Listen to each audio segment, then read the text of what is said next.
different from the poor of Rajasthan, right?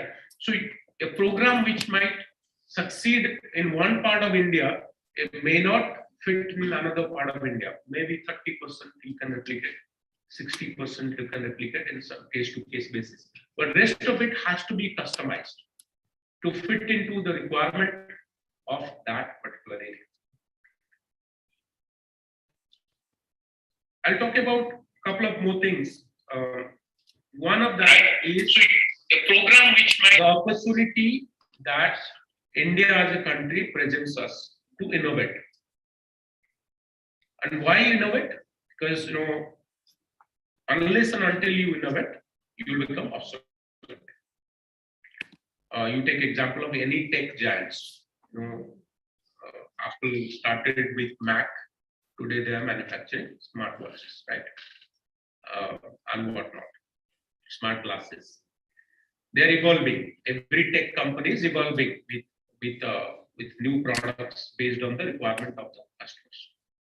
Now, if you don't evolve as an individual, as a professional, you will also lost touch with the reality.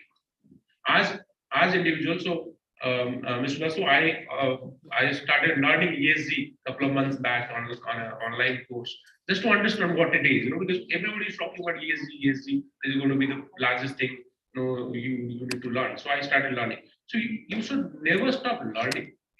That's my understanding. So I'll coming to the opportunity part, right? I'll give you certain examples of those opportunities. India has in Odisha particularly we call Baro Masare Tero Para, means 13 festivals in 12 months. You go to any religion, any region, you have festivals. Every festival, and I call it a cultural economy. Every festival, every ritual of any religion you take has an economy around it. Okay, let me give you an example of Diwali. When Diwali comes, there is an economy around it. People earn livelihood out of it, and they were traditional occupational livelihoods. Somebody makes diya, right? A particular community makes diyas. When a child is born, there's a namkaran, there's a puja. Somebody earns money from it. The pandit or pujari, purohit. Somebody brings in a mitti ka kalas. Somebody gives the kapda, right? So the economy, India's economy was basically a cultural economy. And back when I'm taking you back to the battle system. In a village, it used to be self-sustainable. A particular community will depend on the farmer.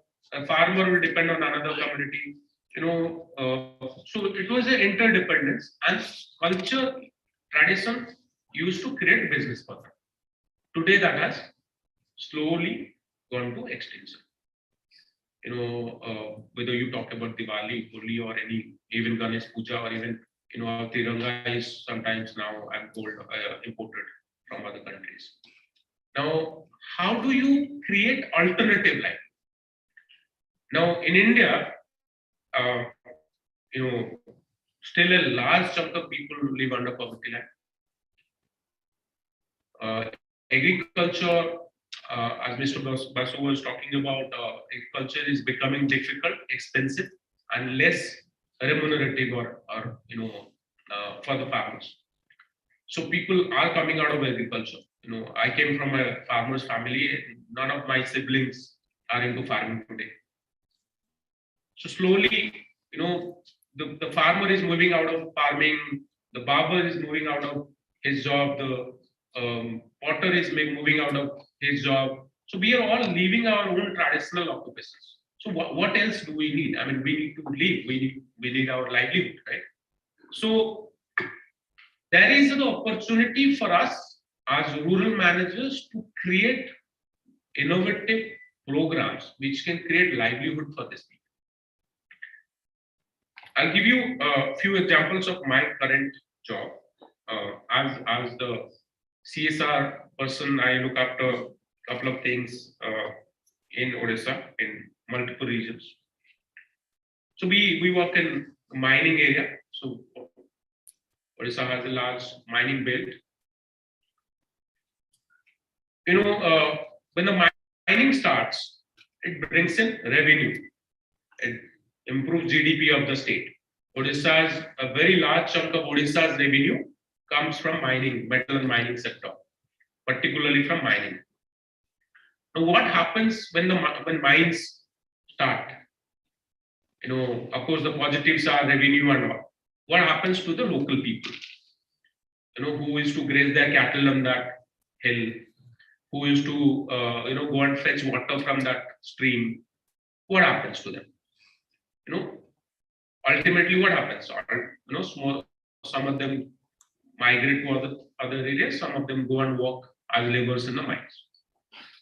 Now, given modernization is coming into every sector, mining is also now mechanized mining. A few years back, when there were 1,000 people working, today they will probably need to submit their way to mines. Now, what will this 2,000 family do? As rural managers, as CSR professionals, you are responsible to give them some alternative livelihood, right? Or what will happen? There will be agitation, there will be protest, there will be what people will start calling human rights violation, etc. It will affect your ESG score, and if it affects your ESG score, as corporates, you will not get cheap investment or affordable investment in the international market. So your entire business starts becoming unviable. So it becomes part of the business need to take care of people, take care of communities, right? Some people or till some time, corporates used to do it as part of a compliance. हमको करना है, नहीं तो सरकार से मार पड़ेगा, हमको करना है इसलिए कर रहे हैं. But people like you should not look at it as only compliance. It is, you have to do it because you are compassionate about communities. You are here in this, I don't know what jobs you will end up with, but when you entered this classroom or you took an admission into this institution, I'm sure you thought of doing something good for the people. Otherwise, you'd be sitting in probably some other course, right? So there is some amount of compassion in all of you. I believe that. I strongly believe that. How do you channelize your compassion to ensure that your compliances are met and the communities are progressing and happy? Right? That's why you are able to do justice to your job. So I was talking about this and mining communities. So what we are trying to do, historically, in Odisha, even though the largest sector is mining, not much skill development has happened in the mining sector. So the local person ends up being a helper, a gardener, or or a cleaner or a sweeper. So the local person probably doesn't get educated enough or skilled enough to become a manager or to become a supervisor or something else, right? There are jobs. It's not that there are no jobs. There are jobs getting created in other sectors, but these people are not skilled. So how do you plan to skill these people and skill these people for the right kind of jobs, preferably around them, and then going, in their area, then the state and probably look at the country. So we're trying to do that. Second is, when a new plant comes up, there are multiple steel plants coming up in Odisha. Multiple companies, including JSW, are in fray of coming up with steel plants, big steel plants. Steel plants need land, right? Huge batch of lands. When a 10 or 12 million ton metric ton per annum capacity steel plant comes up, it will need a township also for the people to stay. It will probably need a airport or airstrip or bus stands, roads, schools, hospitals. It needs to create a whole new ecosystem for people to live there and work, produce steel. Now that will lead to some amount of displacement. some amount of agricultural land, or maybe some other land which were used by the people to be brought into this fold of industrialists. Now, as a matter of fact, there will be some impact on the local people, local livelihoods. Let's say people who are growing betel in one of our plant areas. Now, what do we do when you cannot train or observe everybody in the plant? You cannot give a job to everybody, but you have to ensure that nobody stays hungry, nobody stays empty stomachs, sleeps empty stomachs in that area. So you have to think out of the box. You have to go beyond your compliance, lines. Don't just stop at okay, हमने तो कर दिया, training कर दिया. Training कर दिया तो क्या हुआ? How much that person is earning? Is he getting a job? Is he going to be able to take care of his or her family? So that is what the responsibility of that particular corporate becomes. Now, as CSR professionals, we are now looking at multiple aspects. QK, there is age group, and then there comes. I'm working closely with some of the professors to find out more solutions on that. There comes the role of data, and I'm telling you data because you are going to work with a lot of data, going forward. You are going to need to understand technology.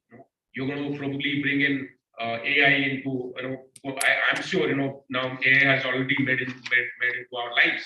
So you're going to need artificial intelligence into rural management as well.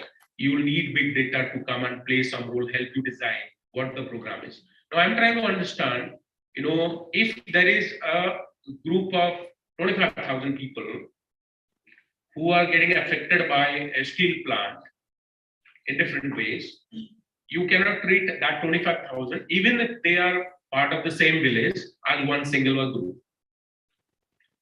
There are female women in that, there are young and old in that, there are children in that, there are disabled or the bench in that.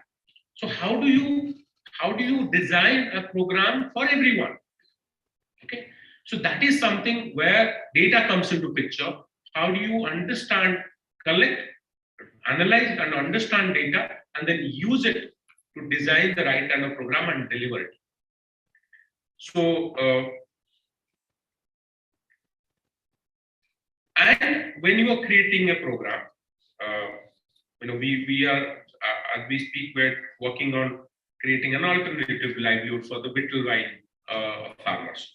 Now, the whole ecosystem has to be built if it doesn't exist. If it exists, then great. If it doesn't exist, the whole ecosystem has to be built. I see programs and people like us design programs where only skilling is done, nothing else. Now, when you skill somebody, you pick up 1,000 youth from a particular village and train everybody to be drivers. Okay. What is the market? Can everybody actually make a livelihood getting driving? Are there 1,000 vehicles in that area? Are there 1,000 vehicles who don't have drivers today? There are empty jobs. So all those things have to be analyzed. Market has to be understood. Then design and deliver the program. Otherwise, you're basically doing more harm to the people whom you have trained than benefiting them. वो बंदा वो certificate के साथ घूमेगा और कुछ नहीं करेगा. Second is, we are looking at entrepreneurship, and a large part of my career I've spent working on entrepreneurship. I'll tell you a few things from my startup Odisha experience when I came into that. Most of Eastern India is perceived to be non-entrepreneurial. Most of Eastern India. That's because people were fighting with other basic necessities. It's not that people really are not entrepreneurial. I have made startups.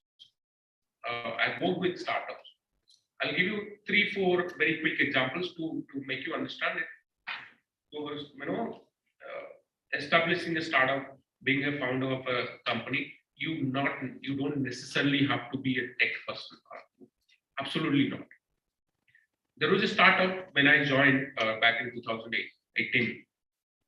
There was a startup started by somebody, a fellow who came back from the US during the recession and decided to stay here. They were providing funeral services. The name of the startup is sorgadwara.com. Funeral services. Okay, making business out of a natural process of death. When somebody unfortunately dies because of whatever reasons, people are in grief. Entire family is not able to think beyond grief. But there are things to be done. There are, the funeral has to be done. The 10-12 दिन का rituals has to be done. The people who are coming, they have to eat. There has to be multiple things that who will do that. वो गांव में हो जाता है 15, 20, 50 हजार लोग इकट्ठा हो जाते हैं. शहर में नहीं होता है. शहर में probably very few people will know and stand with you.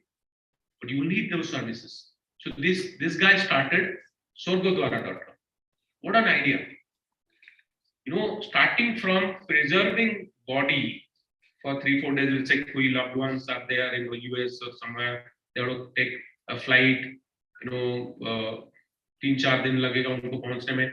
The body has to be preserved. There has to be cold chamber. There has to be a vehicle to transport the body. There has to be, arrangement for funeral of whichever religious tradition is required.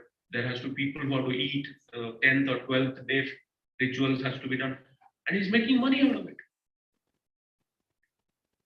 Then he diversified. I started a funeral. I will also do everything. Starting from mundan to namkaran to everything. Okay, and he's making money. The same person has now started something for the senior citizens. A large chunk of Indian families, where only old parents will be there in the home. Most of us are like that. बच्चे 4-5 होंगे लेकिन कोई नहीं है घर पे. सब अपना अपना नौकरी के लिए निकल गए बाहर, लाइवलीहुड के लिए वैसे निकल गए हम बाहर. किसी को कोई जरूरत है, कोविड में कोई बाहर नहीं निकल सकता था. किसी को कोई जरूरत है, कोई मेडिसिन है, कोई इमरजेंसी है, ग्रोसरी है, who will bring it? So they started a startup. Will take care of the senior citizens. Subscription लेना, कॉल करना, बस ये चाहिए, कुछ भी चाहिए. कहीं पे जाना है, कहीं पे आना है, कुछ चाहिए सामान. There was a startup, which a lot of you might have heard about. It's not only a startup. Fool, which makes agarbatti from temple waste flowers, right?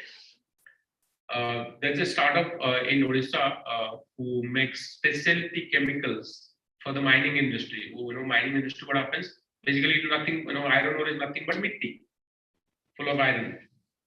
Now, बारिश में monsoon में it becomes कीचड़, so conveyor belts slow down. वो लग जाता है, चिपक जाता है conveyor belt पे.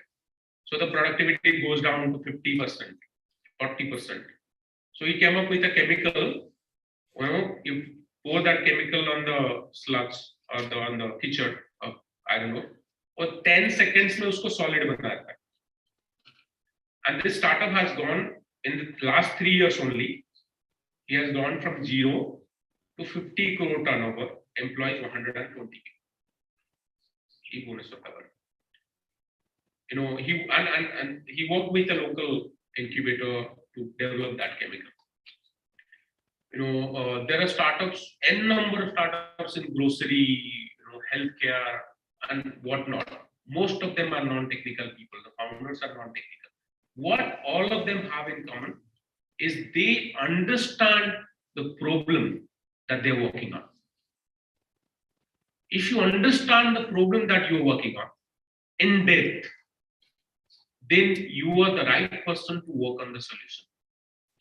If you do not understand the problem, you cannot develop a solution.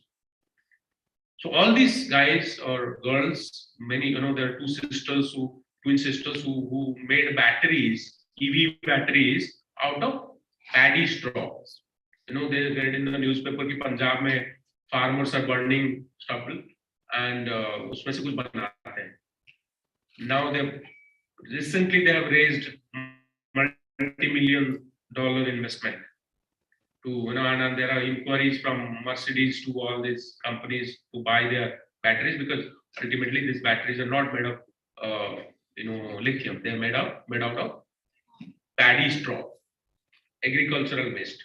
The whole vehicle then becomes sustainable, zero or net zero. What we talked about, net zero emission. So I'm giving this example. I'll take few more minutes. CSR, was never started as a compliance or obligation. It started as a voluntary. You heard about, the Tatas have been there, builders have been there. They used to make temples, they used to make, what you call town halls and all this in those days. It became a compliance, regulatory compliance just few years back. Okay. So my suggestion, when you guys go into the market, into the sector, don't look at it as an obligation, but an opportunity to create things, create solutions that are sustainable, long lasting. Look beyond compliance and bring in the compassion that you carried as students to this institution. Take that compassion back with you to wherever you work, whichever sector you work.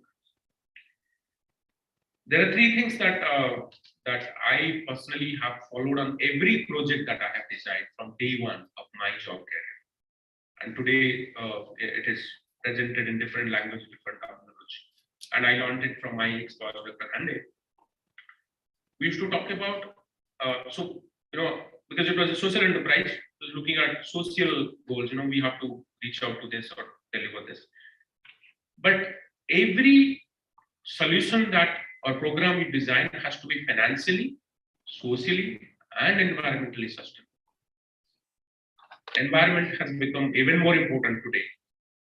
As Mr. Basu was talking about, the poor is the worst sufferer of climate change. We can afford 2 ACs in 2 rooms.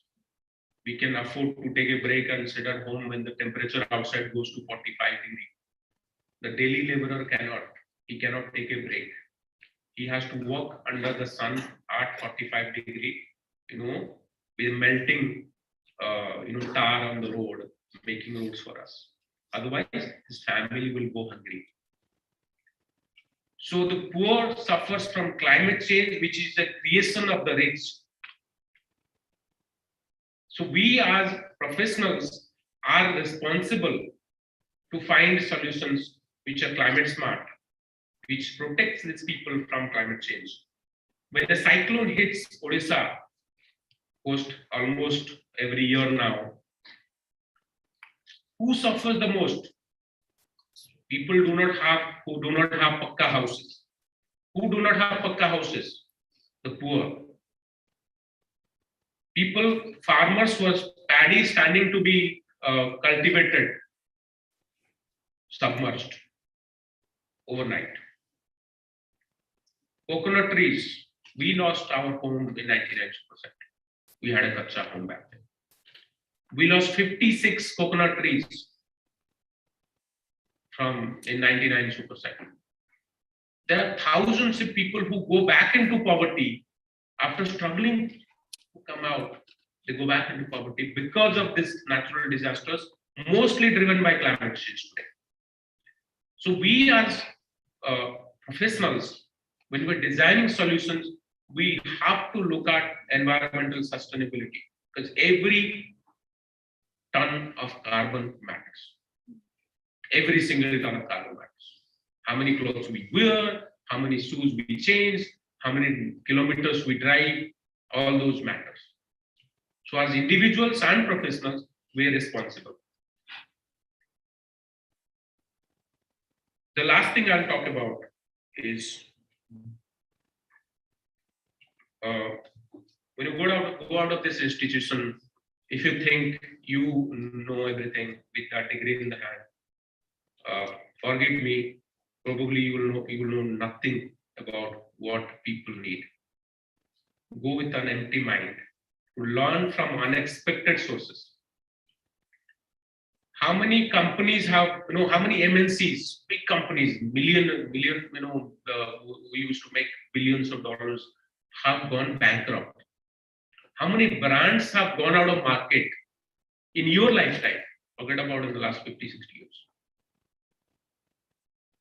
Kingfisher Airline, Jet Airways, SpiceJet also got bankrupt and came back, bought by somebody else. These people do not have the dearth of high, managers, IIMs, Javier Institute of Management, IITs. They're full of managers who are well qualified. Why these companies could not survive? You need to think. It doesn't always work if you only think theoretically. You have to look at the market. And my boss, ex-boss used to give this example, and I 100% agree with him. How many street vendors have gone out of business in the same time? The street vendor suffers from rain, flood, cyclone. Bharat बंद हो जाता है महीने में 2 बार, उड़ीसा बंद हो जाता है, मार्केट बंद हो जाता है. He also has risk. She also has risk. But she or he has never gone out of business. वो वापस आ जाती है वो नुक्कड़ पे सब्जी बेचने, right? या इडली बड़ा बेचने. The street vendors do not go out of business. So we have to learn management from these people also. Do not only expect that you will learn management from MNCs or from big brands. Case studies are probably taught about big brands, right? The case studies are taught about either failed brands or successful brands.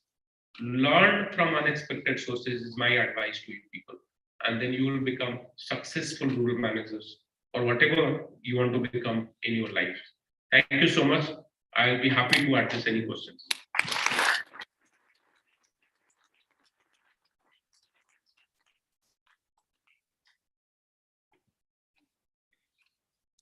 Yeah, so now the floor is open for questions from any students.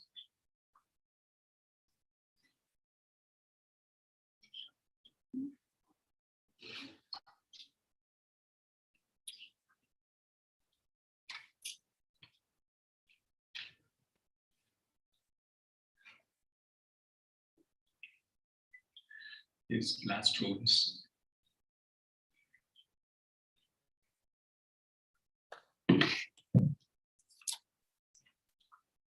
Good morning, sir. Sir, I am Shubham Patra. I am batch of 22-24. Sir, my question is for Saikat, sir. Sir, as of you mentioned that SDG India is currently 121 rank, and our Prime Minister has also concerned that we'll have a net zero emission by 20. Sir, what is your contribution or what is the organization contributing toward that, to achieving that goal?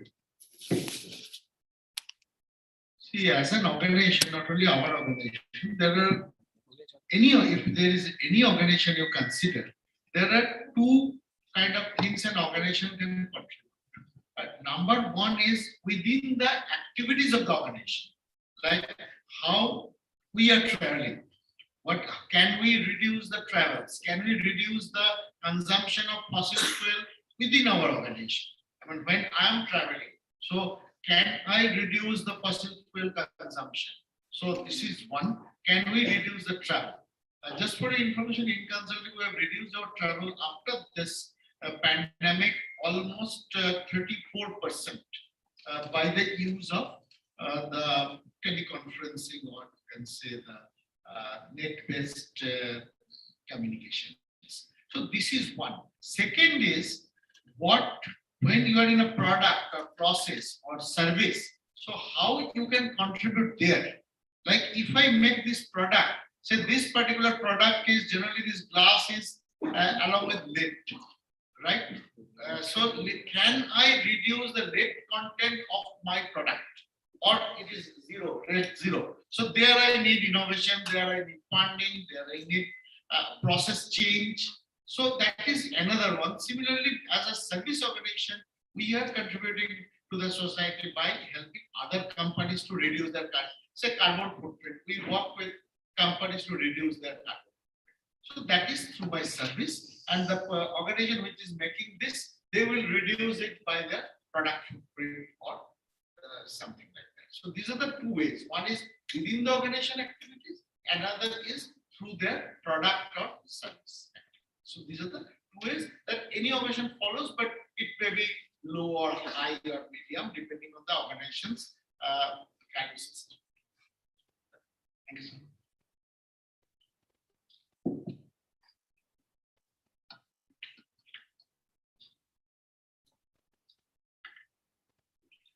Good morning, sir. I'm Purban Shumati from the second year batch of RM. Sir, my question is open for both of you. So my question is, sir, how do you plan your CSR policies, and how do you consider using SDG and MDG while applying the policy or developing the policy? Okay. We can give you the implementer's view. I will add on a bit from the concern. So, as JSW group, has its own CSR policy, which is broadly designed on the Government of India's CSR regulations, Schedule 7 of Companies Act 2013. If you read that, there are multiple things possible given. There are basically guideline given that what needs to be under CSR. So, we as a group have our own policy based on that. Even though certain things are allowed under the larger Schedule 7, we refrain from doing these things. For example, I'll give you. So we spend about this financial year. We spending about 400 crore on our CSR as a group, and in that we have some focus sectors. For example, JSW is very passionate about sports. We have institute called Inspire Institute of Sports, which is going to be the first private sports university of India in coming few months. So we are spending a lot of money on preparing Olympians for this country, okay? Which is probably not that much emphasized on in Schedule 7. Second thing is, what we are trying to do is, so a lot of companies do even. In our group, a lot of companies sometimes do a lot of branding activities on the CSR, which could have been done under the business. A lot of people do it under CSR, and there are advantages and disadvantages for that. So we try to not do that. So we have the JSW Foundation basically says no to the company. So when the request comes for a project, it comes from the business. There's a business at so and so place. They will say कि भाई यहाँ इसका जरूरत है, हमें 2 crore चाहिए. So we as a foundation evaluated. We say कि no, we will not do things which directly promotes the business, because ultimately CSR is for development of the community in that area. So we try to do that. We try to ensure sustainability factors into our programs in terms of as I mentioned, financial sustainability and environmental sustainability. So as a group, we try to follow all these principles, and try to ensure that there's a minimum amount of what you call conflict, minimum amount of protest or problems that the business faces. Of course, at the end of the day, the money, only if the business is profitable, we will have money in CSR to spend, right? So the business is compliant to all the regulatory things, and the business process becomes smooth, and it becomes smooth only when the community becomes our friends, our partners. So we try to ensure that. I'll add few things on this. When we talk about policy, particularly CSR policy, you have seen that, implementers or the organizations view how they do it. I will talk from a little bit distant perspective, that is third-party perspective. Generally, for any CSR policy, first of all, the word CSR and charity, what is the difference? What is the difference? Can anybody tell me the difference between CSR and charity or philanthropy? Okay. What is the difference? Just in your own words, no bookish words. Please. Charity, what is charity? Good afternoon, sir. I'm Abhivyakti' from Secretariat. So charity basically is giving without looking at the end use and the further use. But in CSR, Not only end use, charity is from a passion. I have seen a poor or a group of people who need something, I have given that. So it is more from the passion, from my core of my heart. But CSR is the corporate social responsibility. The CSR is with a purpose also. I'm doing that with a purpose. That means the government is very clear, not only government, the entire world is very clear that I am a business, I exist here for profit. And because without profit, my business will not exist. Then how can I do charity? So to keep my business healthy, I need to align with my stakeholders' requirements and needs.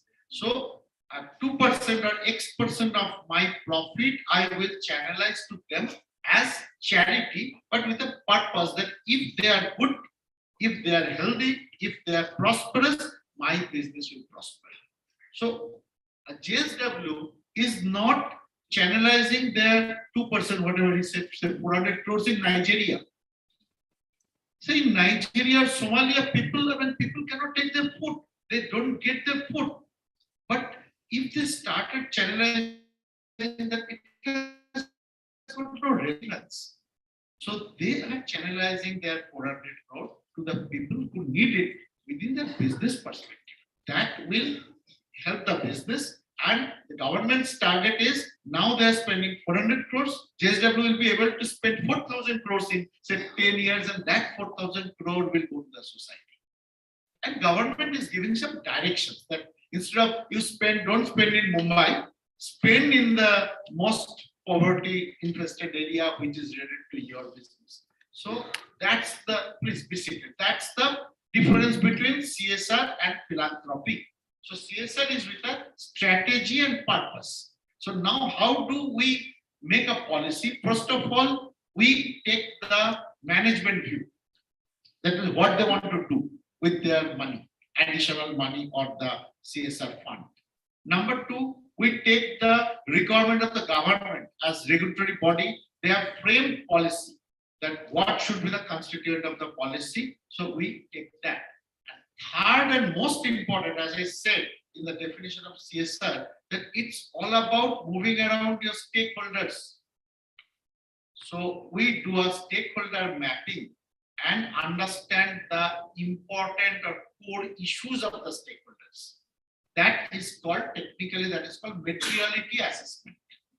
Materiality assessment. That means a particular issue, how material that is for the person and for the company. Right? That means, say, I'm a stakeholder, I stay nearby JSW, say one mining area or one steel plant or one unit.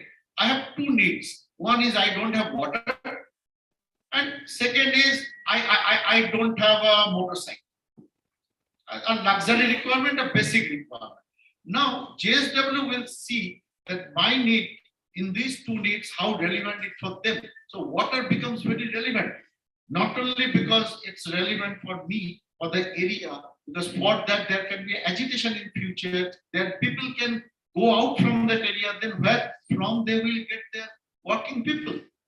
So water becomes more relevant for JSW. So they will, and it is also part of the SDG, aligned with SDG. So they will spend their fund on water, not on giving me a motorcycle. Right? So it's with it's a strategic investment for the poor, not only poor, for the people in need. We call them people in need. I may not be poor, but in my area, drinking water is not there. So it's not only for poor, people in need. People in need. So channelizing the CSR fund towards the people in need, and it's a strategic channelization, and policy is the first part of that strategy. From there, we derive objectives, targets, and so on and so on. Thank you. Thank you.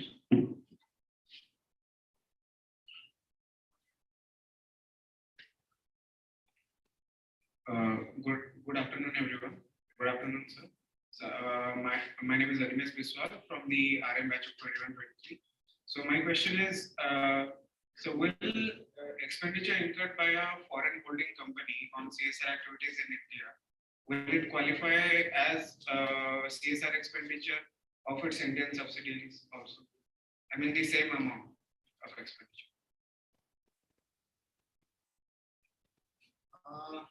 See, this is being regulated by FERA, Foreign Exchange Act. So I am not a specialist in this, but the CSR fund from an external agency will not be part of the, in general is not part of that. The organization which is making a profit within India, so that profit is being considered. So if you bring fund from outside, that is not being considered generally, but it's a very, I mean, it's a legal provision. I am not a specialist, neither both of us are not specialists on this. That will be under HCRA. Yeah. And you are not allowed to use your benefit outside the country if you are not registered out.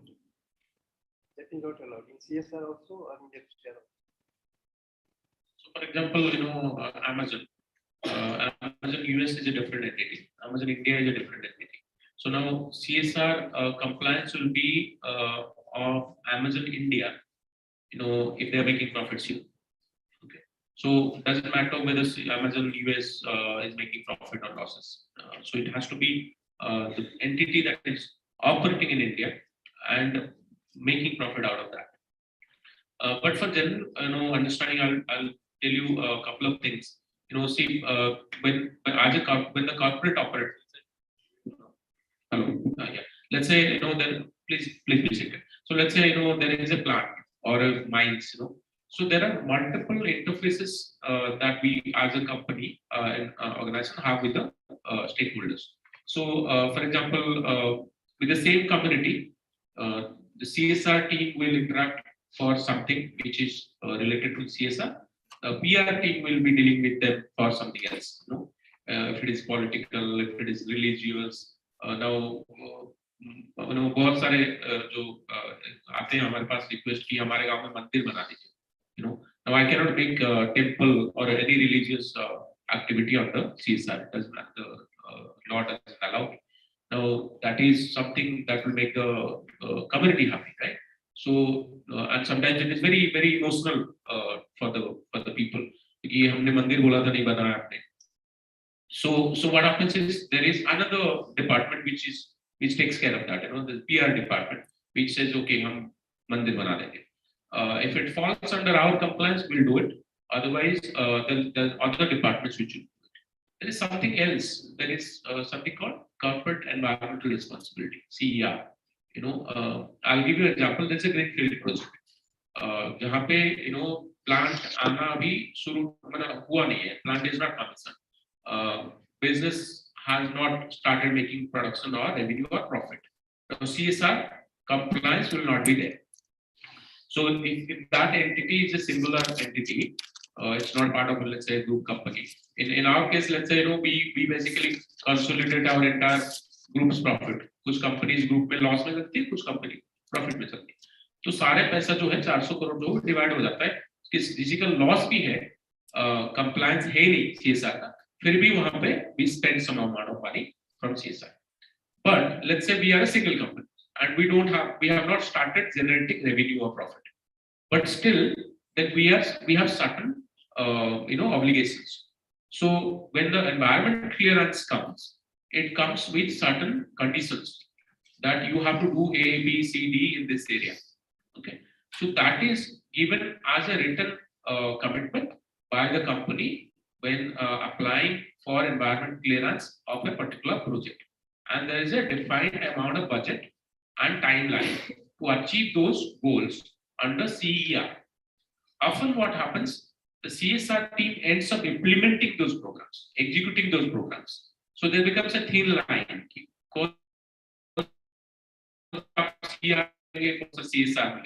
So we take that call based on the need of that particular day and the nature of the commitment that the company has made. कि ये पैसा CSR से आएगा या CER से आएगा. कुछ चीजें हम CSR में कर देते हैं, but there are certain things which we cannot justify under CSR, we do it under CER, and that is also a regulatory obligation, statutory requirement.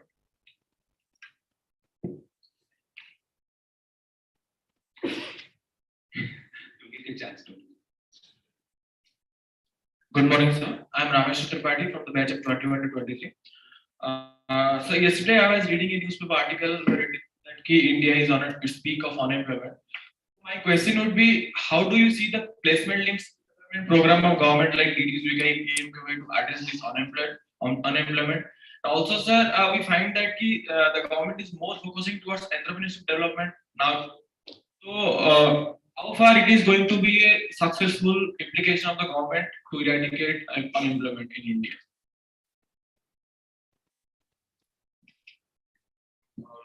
See, in a country of 1.3 billion people, when we are half the size or less than half the size of the US, but 5 or 6 times in population,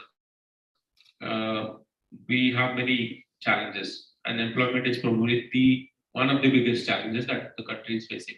And there is no singular solution to it. कि हमने industrialisation कर दिया और employment मिल जाएगा सबको, ऐसा नहीं। आप देख लीजिए कोई भी स्टेट उठा के देख लीजिए जहाँ पे इंडस्ट्रियलाइजेशन बहुत अच्छा है, और वहाँ पे भी अनएम्प्लॉयमेंट का प्रॉब्लम है, right? So skill development and entrepreneurship programs you spoke about. Now skill development has to be market driven. You cannot just, I was telling you about किसी को भी उठा के कोई भी प्रोग्राम में आपने ट्रेन कर दिया without thinking कि implications क्या है। बहुत सारे एरिया में क्या होता है कि people don't want to go out of their own area, locality. आपने उनको दे दिया ट्रेनिंग टेक्सटाइल में, अपैरल में। Now apparel factories बैठे हैं तिरुपुर में, तमिलनाडु में। Now these guys lot of them don't want to go out. या फिर जाके वापस आ जाएंगे 1 महीने में कि हमको नहीं खाना पसंद है, हमको रहना पसंद नहीं। So when you are prime target of these skill development programs are rural youth. Okay, and rural youth in today's world, still a large chunk of rural youth, especially women, do not want to migrate. So when the programs are designed, it is often designed keeping in mind कि कहीं पे भी चले जाएंगे लोग नौकरी मिला तो चंडीगढ़ में चले जाएंगे, कोलकाता चले जाएंगे, बैंगलोर चले जाएंगे, तिरुपुर चले जाएंगे, but that doesn't happen.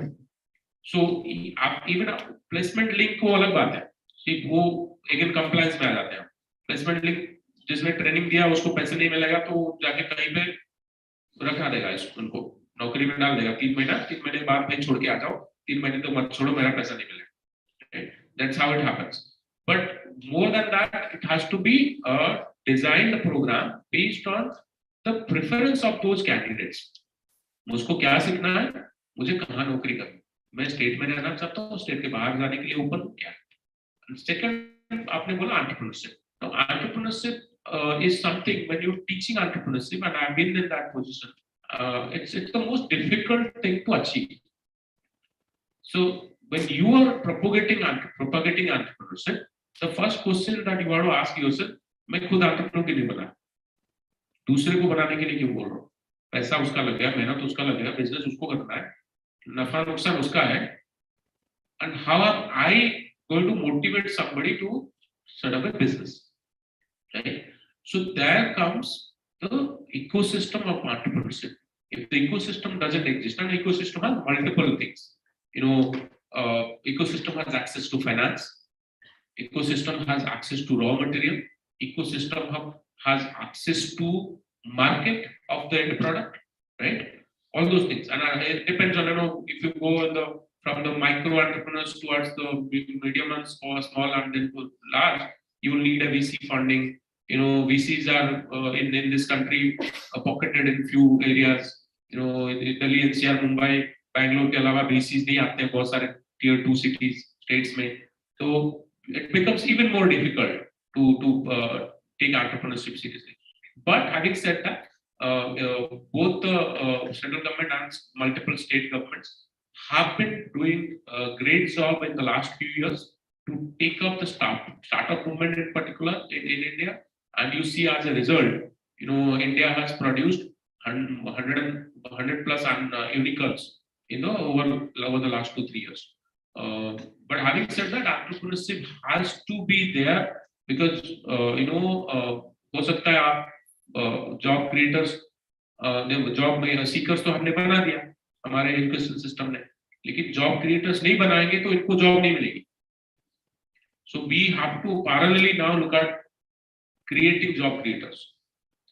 वो हर लेवल पे, चाहे गांव में हो जो 2 लोगों को नौकरी दे रहा है, या फिर जो स्टार्टअप हो जो thousands को नौकरी दे रहा है. Thank you. Thank you, sir.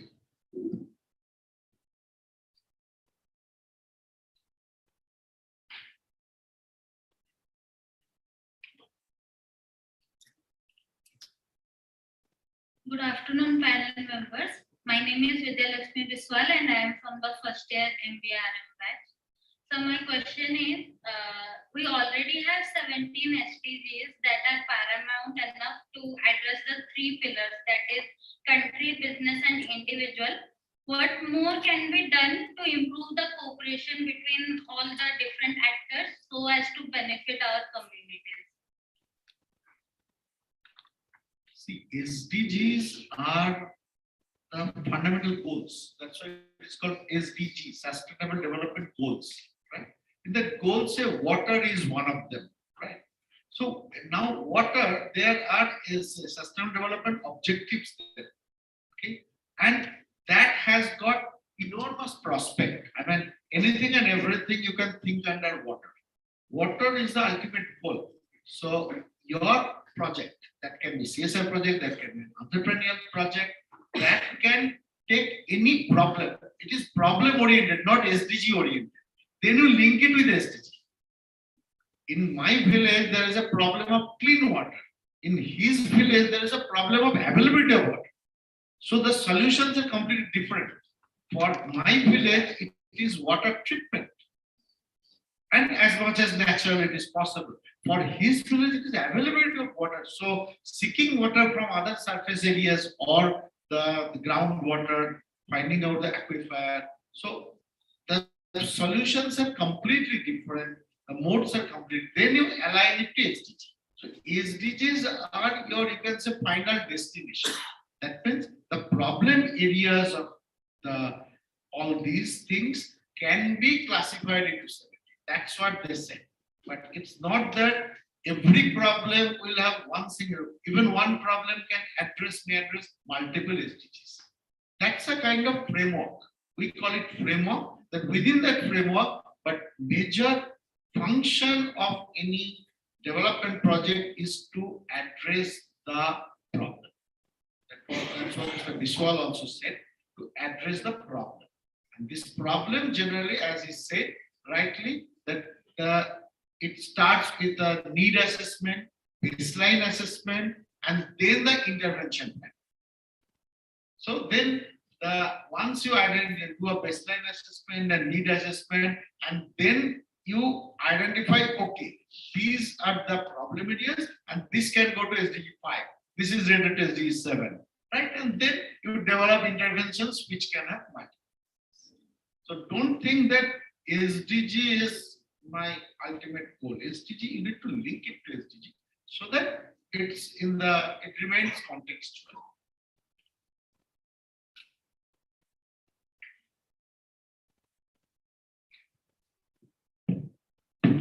Hello everyone, good afternoon. I am Abhivyakti' Patra from batch 2022 to 24. So my question is open to both of you, sir. Since you specified on learning from unexpected sources, what were the skills that you both had to unlearn after you entered the working field?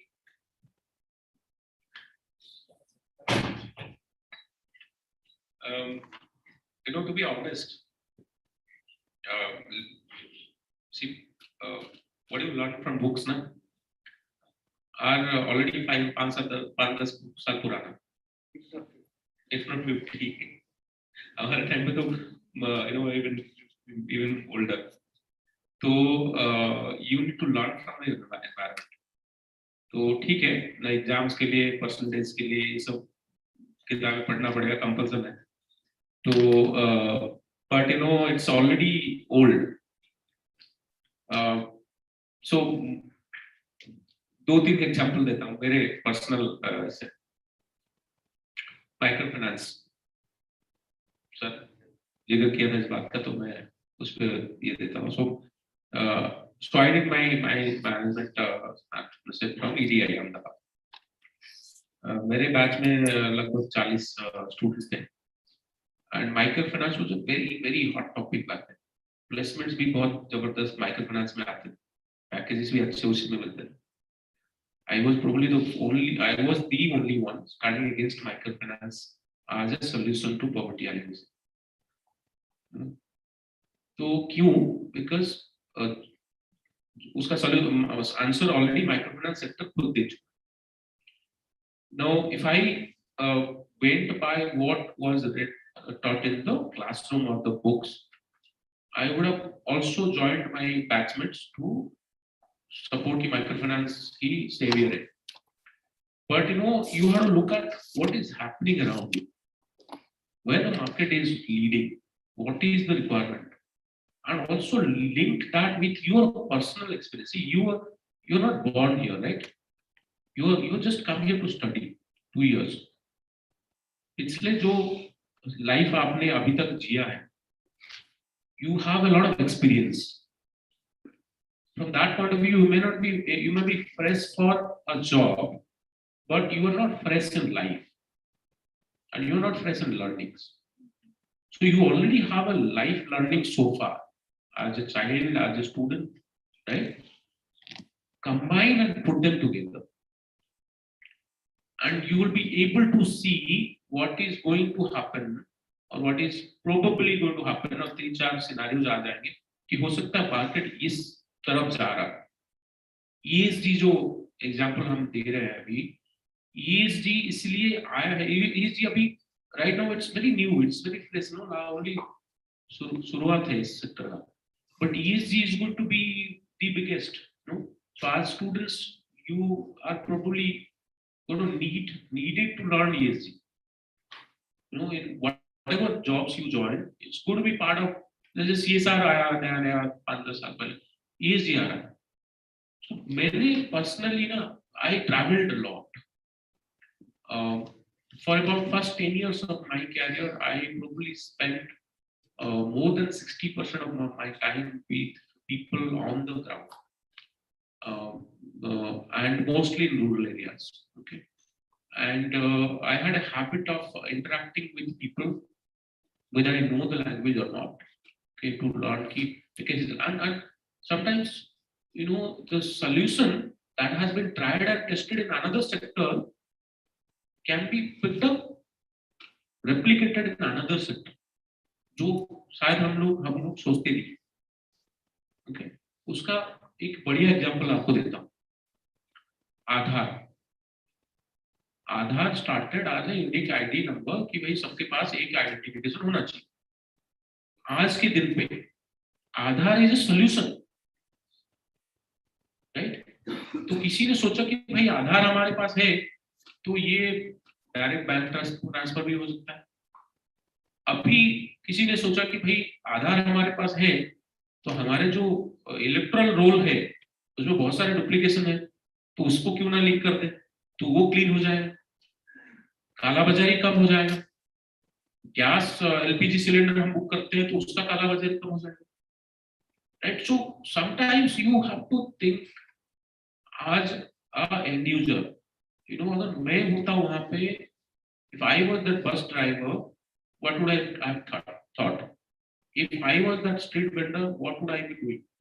If I was living in that slum, what solution will I think of waste management, let's say? Okay, so put yourself into the shoes of people and completely set the baggage of being a certified rural manager, professional, PhD, whatever it is. If अगर उसको आप पीछे नहीं छोड़ोगे ना, ऐसा नहीं कि अनलर्न करना है, ऐसे कुछ होता नहीं, वो बोलने में सुनने में अच्छा लगता है, जो अनलर्न नहीं होता है लाइफ में। एक बार सीख गए तो सीख गए, वो दिमाग में रहता है। It biases you at times. Unfortunately, it does. It biases all of us. जितना एक्सपीरियंस हम लाइफ में करते जाते हैं ना, पाते जाते हैं, उतना ज्यादा बायस भी होते हैं, उतना बैगेज भी लेके चलते हैं। तो इसीलिए ना वो अनलर्न नहीं होता है, उसमें आप नए नए चीजें सीखते जाओ तो पुराना चीज जो है आपको अच्छा नहीं लगेगा, नहीं नहीं ये नया चीज जो है ये सही है, उसको ये नहीं करते ये करते हैं। तो जितना चाहे लर्न करते जाओ, अनलर्न अपने आप वो होता जाएगा। जैसे कैपेसिटी होता है ना मोबाइल फोन्स का भी, कि 2000 से ज्यादा मैसेज होगी तो अपने आप डिलीट होने लगता है पीछे, वैसे हो जाता है, दिमाग का भी वही है कैपेसिटी। तो आप जैसे नई नई चीज, अगर नई नई नई चीजें नहीं सीखोगे, वही पुराना चीज बैठे रहेंगे आपके दिमाग में, उसी को अप्लाई करते जाओगे आप। at some point of time you will become say no, this is the right. I have seen people professionals with all due respect to them, वो 30 साल से एक बात बोल रहे हैं, 30 साल 40 साल से एक बात बोल रहे हैं, वो एक ही चीज पे काम कर रहे हैं। अगर मैं आज ए प्रोफेशनल 5 साल 10 साल में एक प्रॉब्लम को एड्रेस नहीं कर पाया तो आई शुड रिटायर। 50 साल तक एक प्रॉब्लम में काम करता रहूंगा, नहीं आगे नहीं बढ़ रहा है, और चीजें भी तो है इंडिया में, तो प्रॉब्लम की कमी है। That's my, I mean, sorry if I hurt any sentiments. Absolutely right. I fully agree with that, and I'll answer in a very quick way as you asked both of us. That first answer is a theoretical, not theoretical. It's a more approach. The approach that is, you open your mind. You keep a learning culture. You use innovation in every process. Innovation means innovation doesn't mean you need to innovate gravity. No, small things can be innovated. Small things can be innovated. These are sapling, right? I'm very pleased to have this. It's a fantastic sapling. But if you can write down that what it is exactly and what is the care required for this, that could be a very small innovation. It could be a very small innovation. It will not cost you anything. But think about it. When you see this, think about it. Can I put the name of the tree here? Can I put the maintenance here that put more water, X, Y, Z, this kind of mitti mein dena hai? That's innovation. So think, keep your thinking hats on. In HR, there are 5 thinking hats, 6 thinking hats. There are in OBOD, you must have learned that. So keep your thinking hats on. That will give you the answer. And as Mr. Biswal said, that answer you will get from the ground, not from the top. Believe me. No solution comes from CEOs. Solutions come from down the. That's why companies like, say, Coca-Cola, Unilever, those who are in the rural market deeply, for them, even the highest level of officers, CEOs, CFOs, XYZ, उनके लिए market, kirana में जाके presence in kiranas for 1 day, 2 day, 3 day in a month is mandatory. I have seen Coca-Cola is my corporate customer internationally. I have seen Coca-Cola CEO. You can't recognize him with a jeans and a t-shirt, standing in a kirana shop and talking with the shopkeeper. Shopkeeper जानता नहीं है वो बंदा कौन है, but वो बात कर रहा है, कोक लेके एक पेप्सी लेके वो बात कर रहा है कि कोक लेके हाँ ये क्या है. And that famous ad you remember, ठंडा मतलब Coca-Cola. I don't know whether you have heard that or not because it was much before your generation. ठंडा मतलब Coca-Cola. That is Coca-Cola. Coca-Cola sells possibly, I can remember the figure, 1.7 times or 1.8 times. ठंडा मतलब Coca-Cola. That came from the kirana shop. Because in North, if you go to North, and even in South, some parts, Hyderabad and others, ek thanda dena. Ek thanda dena. So thanda dena, that depends on the shopkeeper. वो आपको Pepsi भी दे सकता है, Thums up भी दे सकता है, Coca Cola भी दे सकता है. So उसका sales divide होते जाता है. So then they said thanda मतलब Coca Cola. So thanda dena Coca Cola. So the famous ad which made Coca-Cola's revenue, company like revenue bounce to 1.78 times, that came from that observation from Kirana shop. So all the problems, the solutions are there at the ground level, not the top level. So this is a theoretical answer, and practical answer is apna mind open rakho and mingle with the down the level people. Down the level means grassroots level people. I don't demean people, grassroots level people. You will get answers. And एक चीज add करना चाहूँगा. So I don't come from a technical background. So मैंने जब solar energy sector join किया तो I didn't know whether I'm a manager or whatever. I need to be a technician first. मुझे सीखना है कि अगर मुझे कोई पूछता है कि भाई कितना एनर्जी प्रोड्यूस होगा, मुझे 2 लाइट चाहिए, 2 पंखा चाहिए, कितना कॉस्ट आएगा, I need to learn कि I can calculate that and tell him, give me some answer which may not be 100% right, but should be close to right. So I started going with people, with our technicians, installers on the field, Western Ghat areas में mostly. तो पहले जो 6 महीना था मेरा with my first job, I personally probably as a helper, not a lead technician, I was not qualified to be a technician. So as a helper, I installed more than 100 solar home lighting systems. Okay. तो उसमें जो learning मिला ना मुझे, वो unparalleled था. कोई course में बैठ के 10 घंटा 15 घंटा मैं नहीं सीख सकता था. Okay.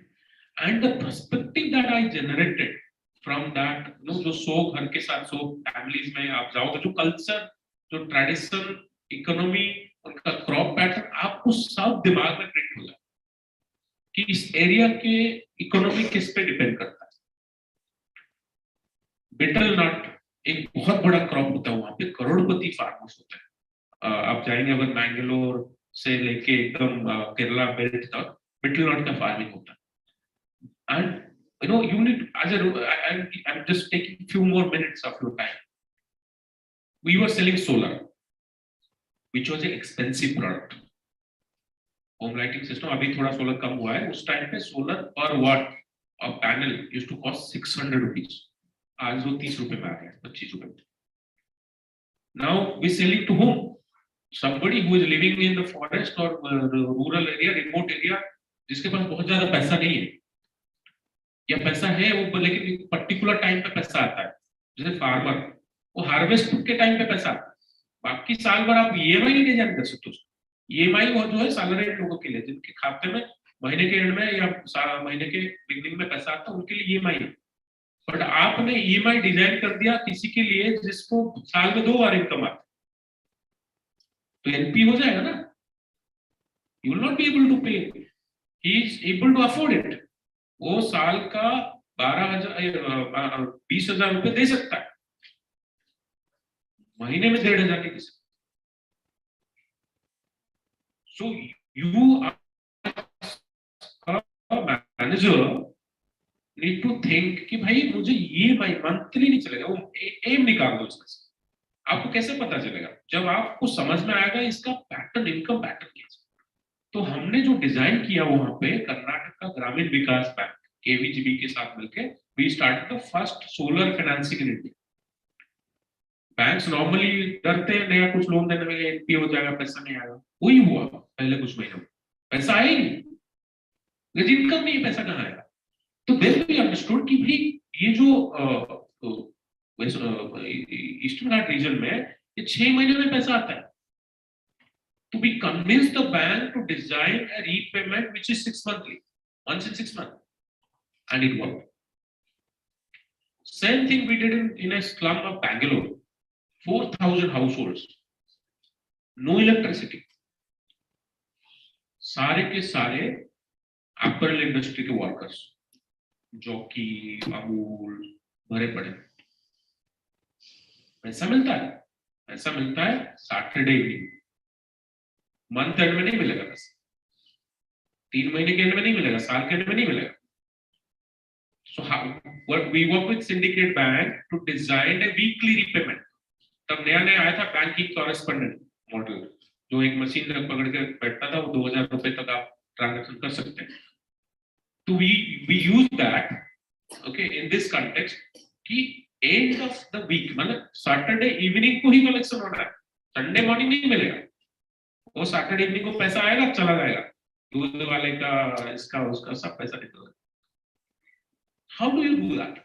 When you, as I said, keep your mind open to learn things which is not related to your business directly, but are very relevant. जो मैंने अपने टेक्नीशियन से सीखा, 9,500 का एक लाइट का सिस्टम आता था तब, एक बैटरी, एक पैनल, एक लाइट, उससे ज्यादा बंदा अफोर्ड नहीं कर सकता है, लेकिन कमरे दो हैं, क्या करेगा? एक कमरा अंधेरा अंधेरा, एक कमरा लाइट। क्या किया हमने, हमारे टेक्नीशियन ने दीवार के ऊपर एक छेद कर दिया, होल कर दिया, लाइट को बीच में डाल दिया। ये है इनोवेशन। जरूरी नहीं कि आपको स्पेसएक्स वाला इनोवेशन लेके आना है, सैटेलाइट भेजना है। ये इनोवेशन जो काम करेगा, जो सॉल्यूशन उस प्रॉब्लम को एड्रेस करेगा, यही है innovation. Thank you. Thank you, sir. Now I guess we have come to the end of the session, and I thank Mr. Prashant Biswal. I got his surname Biswas earlier, and I forgot to thank him immediately after he spoke, so I thank him profusely now. And once again, I thank Mr. Sekat Basu also. And as the moderator, I get to make some final concluding comments. And when I was hearing Mr. Prashant Biswal's speech, I got reminded of this concept called resource curse. Right, the states in India which are the richest in terms of natural resources are the poorest. In fact, I can recollect from a personal experience when we were doing a project for a rural electrification corporation in the remote areas of Mayurbhanj, in terms of the same project, in terms of distributing solar lanterns. In fact, in the villages from which our current president comes from, I had done it along with Professor Pradeep. And we were interviewing a family which, an entire family which was living on just one small kerosene lamp, and that was in 2014. I hope things would become better because of the activities of CSR companies, CSR activities of companies operating in that area. And and when I get reminded of CSR, the 2% mandatory contribution. When I think of it, I get reminded of a Tamil proverb which says like "Yanek pasik sort of Korea." If elephant is hungry, we feed it with popcorns. Okay, right. So the idea of the kind of profit that the companies are making are quite huge, and CSR is only a cut from the profit. So pardon me if I sound outlandish. Why is it not 20% and not just 2%? And so of course that will also help to pay salaries, better salaries for developing professionals. In fact, the salary for CSR actually, which is of concern for RM students, has actually increased, if I'm correct, from the last 5-10 years. And because in a CSR job, you get the best of both, a corporate job as well as the satisfaction of being in working in the development sector. And since I started with the quote from Mother Teresa, I thought I would end with a quote by a more radical figure, which is Karl Marx. And as Marx says, the philosophers have interpreted the world. The point, however, is to change it. Right. So as academicians, sometimes as the distinguished speakers were saying, like we just get lost in books and we kind of say the same things again and again. So it's very important that we keep in touch with the practitioners of repute like these two gentlemen here, and so that we could actually make a practical impact. So that brings us to the end of the session. Thank you one and all.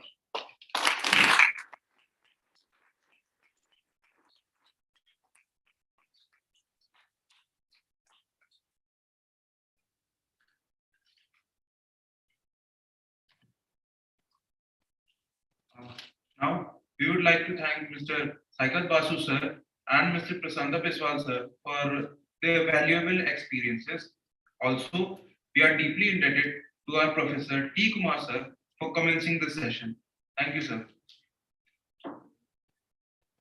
I would now request Professor Satyendra Nath Mishra sir to facilitate Mr. Prasanta Biswal sir with a memento as a token of gratitude.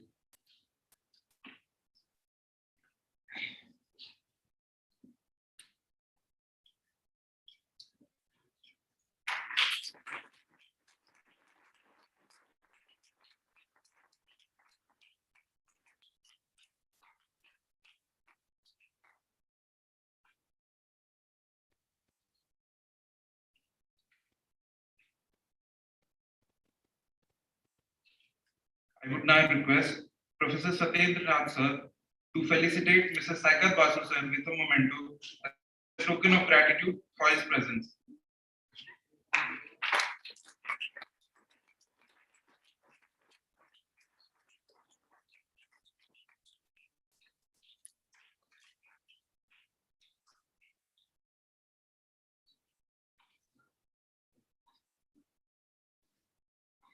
As we have come to the end of the session of day 2 of Abhivyakti 2022, it's my privilege to propose a vote of thanks for this event.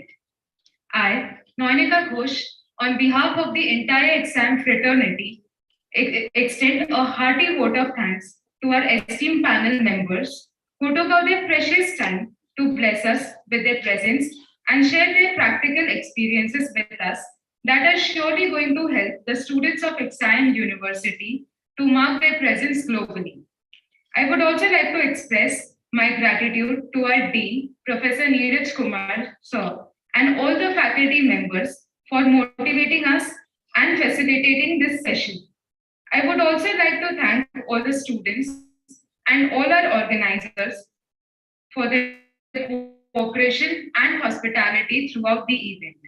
I humbly request all our guests and faculty members to kindly move towards the dining area for the lunch break. All the students, please stay back.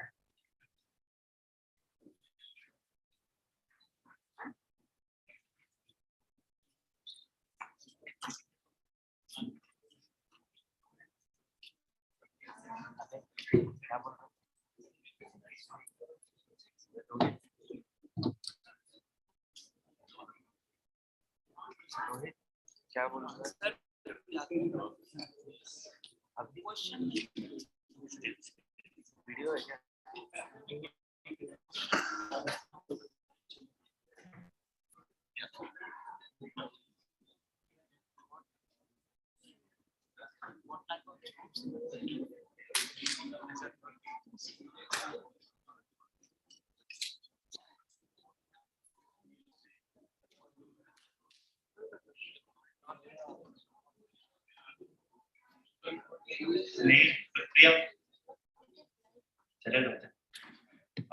Everyone will have to be here at 2:12, 2:15. There's a meeting here which will be conducted. So be present at 2:15 here sharp. After the meeting, the session will come and the Abhivyakti will come. Is the urgent meeting that has come up? You have to come back after having a lunch sharp. Will not waste time. Please be seated. I will tell you when.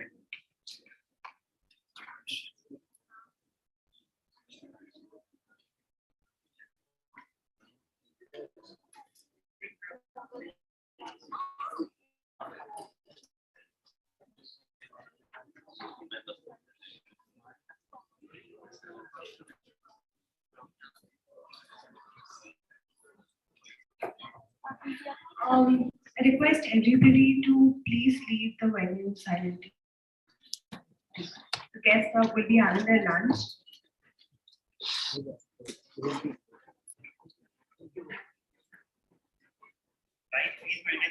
Please maintain silence, everybody.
कौन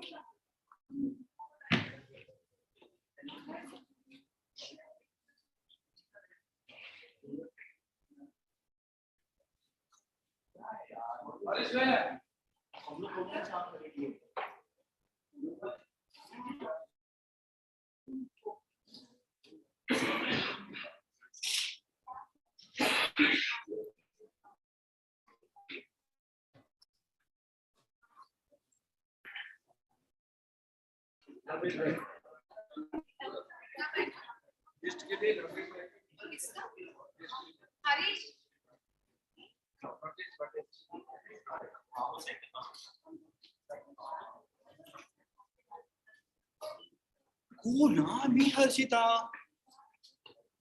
कौन हर्षिता को कौन मिलेगा?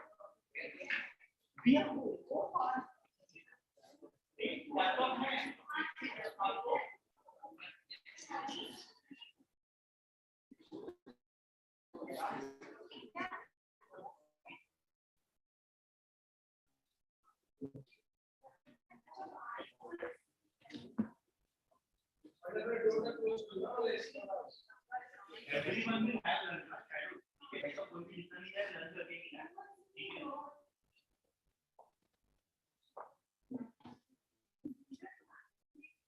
क्या है यार?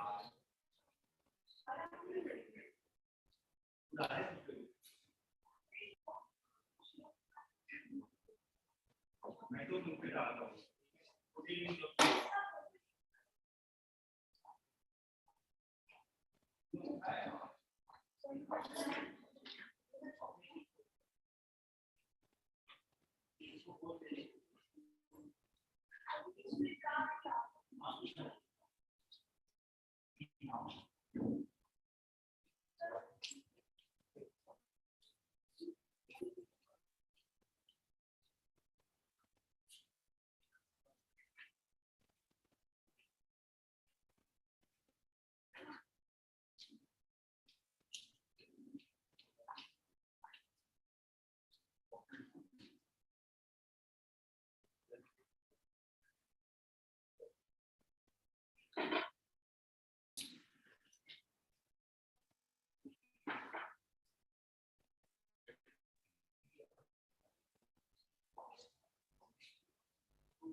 दो ही side बनानी है, दो ही साइड आज से मैं भी आ रहा हूँ।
और उसके बाद ठंड लगती है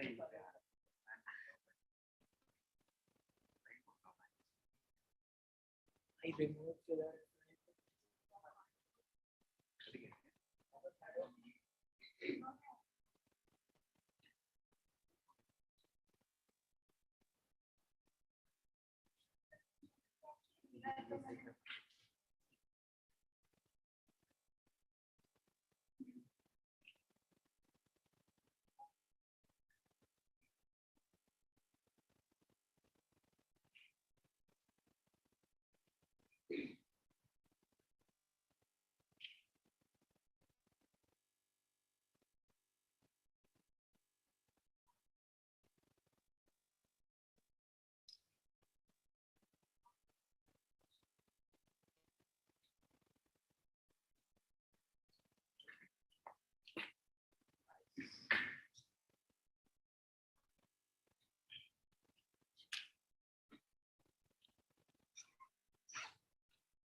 Kashiki, you are live on YouTube.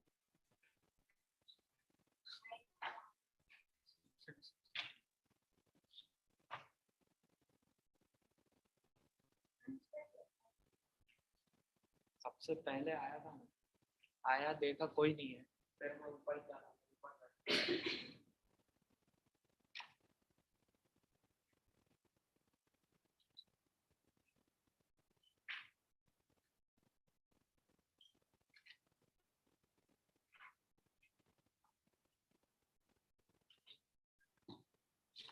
YouTube पे लाइव अपने चालू यूट्यूब पे लाइव चालू है हाँ मैंने देखा उस पे चैनल पे चल रहा है अपन ही अभिव्यक्ति चालू कर दें session which no one knows session which no one knows no one is aware about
A very good afternoon to one and all present here. I, Sharmish Tarat, And I, Swarupi Sarjan. welcome you all once again for the final session of Abhivyakti 2022. We hope we were able to deliver to you a thoughtful and a very interactive session. I would also like to take this opportunity to welcome our Vice Chancellor, Father Anthony R. Ubri, SG, for taking out his time from his busy schedule and joining us today for Abhivyakti 2022. We are more than happy to see some same vigor and lively spirit within you all that has kept all of us intact till now.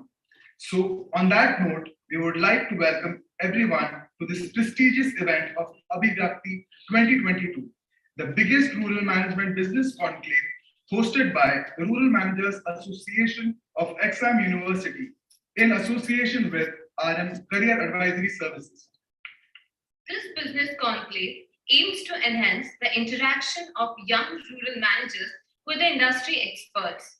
The main purpose of Abhivyakti is to gather knowledge from different domains and discuss their opinions on some of the distinguished issues in the rural environment. Sustainability is no longer about doing less harm, rather, it is about doing more of good. A clear shift in the business world indicates that many companies are choosing to be more conscious about the environment. In order to make a difference, we don't just need to stop what we are doing. Rather, we need to do better, and that starts with understanding the real definition of what sustainability is. With this, I would like to introduce the panelists for the final session of Abhivyakti 2022. The theme for the session is sustainability in agribusiness. As our first speaker, we have with us Mr. Subodh Kumar Gupta. Sir is a management professional in agriculture and food business and has pursued his executive education program from IIM Ahmedabad in agriculture input marketing, agribusiness management. Sir has also graduated from Delhi University and pursued his MBA from Amity University. Sir is currently serving as the Chief Marketing Manager at Dhanuka Agritech Limited. He has also worked as the Territory Sales Manager at Monsanto. He has been awarded as the Leader with Strategic Vision Business Development Award and the Most Innovative Marketing Campaign of the Year Horticulture Award at the Agribusiness Summit and Awards 2022. With a huge round of applause, please welcome Mr. Subodh Kumar Gupta. Sir, I request you to please have a speaker with us.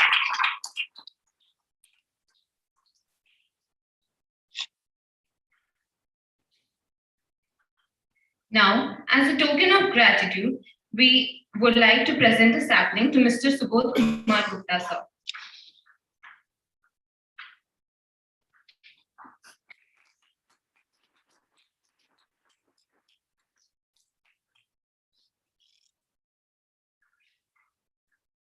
Moving ahead, we have with us Mr. K.R. Saxena. Sir has done his graduation from GP Pant University, Pantnagar, and pursued his MBA from Punjab University. Sir is currently serving as the AVP at Rallis India Limited, having 30 years of experience in sales, marketing, alliance, and logistics disciplines in agri-industry in India. He has worked extensively in central and eastern part of the country. He has also led institutional business in seed treatment chemicals and household pesticides portfolio with P&L responsibilities. With a huge round of applause, we welcome Mr. K.R. Saxena.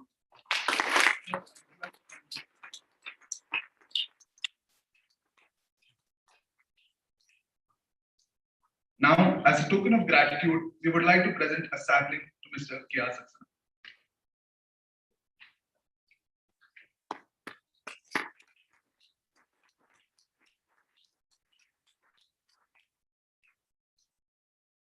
Now, I would like to introduce our moderator for the session, Professor Neeraj Kumar Sir, the Dean, School of Rural Management, XIM University, Bhubaneswar. Sir has done his BSc in Agriculture and Animal Husbandry and MSc in Agriculture Communication and Extension from G.B. Pant University of Agriculture and Technology, Pantnagar.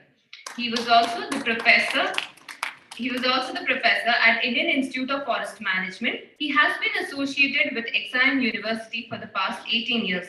With a huge round of applause, please welcome Professor Neeraj Kumar Sir. I request Sir to take a seat on the dais.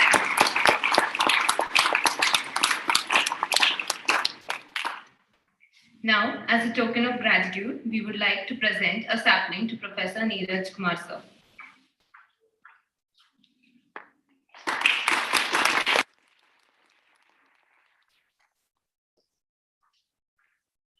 Now I would request Professor Neeraj Kumar Sir to kindly commence the session.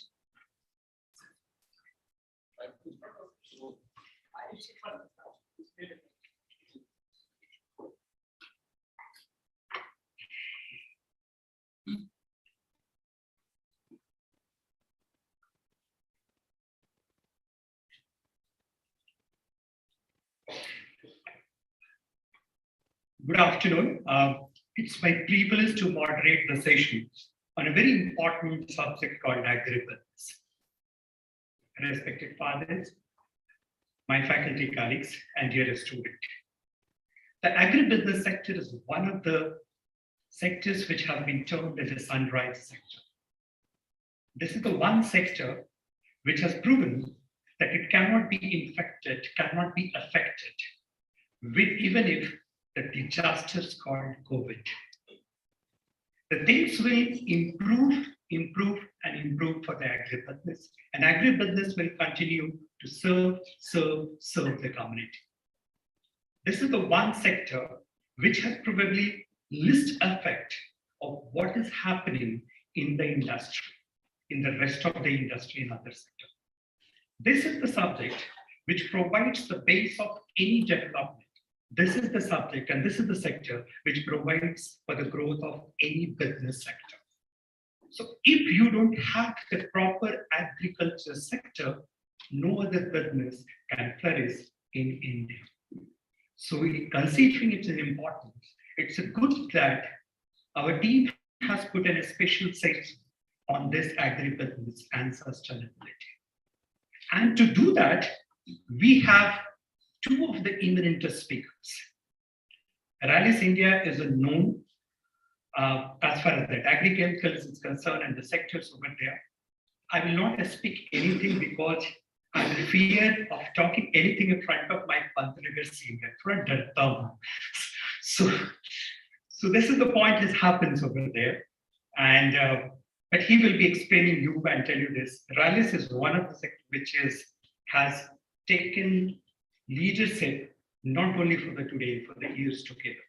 I was just talking to Subodh, and Dhanuka is to be the one industry which to be typical a saint company which is to God, which is to be a typical rustic company where you will go and you will not find that no, is there something management in existing, but see the 10 years transformation. This is one of those companies from India which is again leading the agrochemical sectors from the front. It had changed itself. Now they are providing inputs to sell to the companies, to the MNCs, which are selling their product just you can think of how far they have gone. Good work that Dhanuka has done.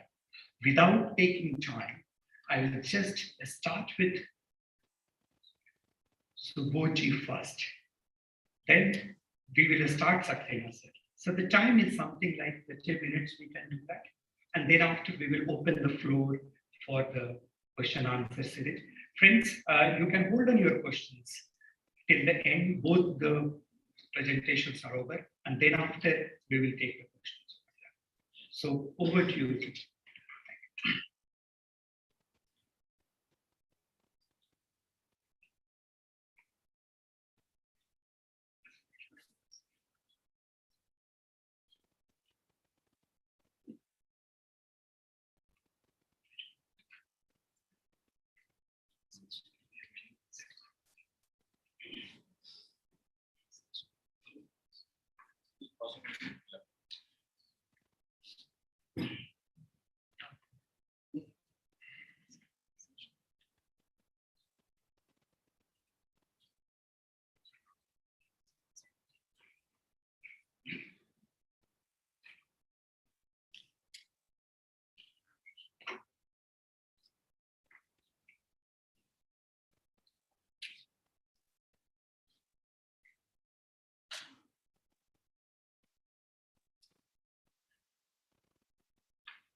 Good evening, everyone. Good evening, sir. So I'm taking a deep breath because both the panel members are my super and duper seniors. So, and that too, I'm not from Panthagar. So Panthagar is the name in agri-import industry. So whenever I was in industry, I was talking to people. So out of 2%, the first person will be from Panthagar. That is for sure in this industry. And see, the professor also is from Panthagar. So a big opportunity for me to talk about sustainability in agri business, where we have challenges also, and if we have challenges, then we have opportunities also. अगर चुनौतियां होंगी तो अवसर भी हमें जरूर मिलेंगे. So I'll be talking about that. Before that, I'll take you through one of the branding campaign which Dhanuka is running nowadays. They have a campaign named India Ka Pranam Har Kisan Ke Naam. So because we have seen during the COVID times, the things were tough for the farmers. They were not able to take their produce from their field to the market. At the same time, it was very difficult time for them to get the input also.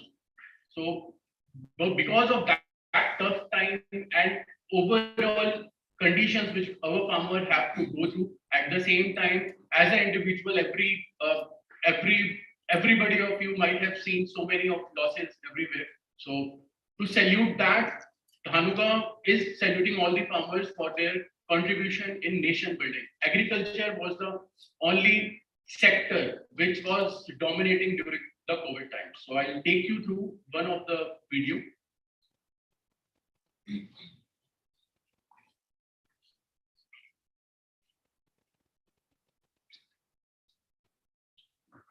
Audio is. Do I need to connect the audio device also?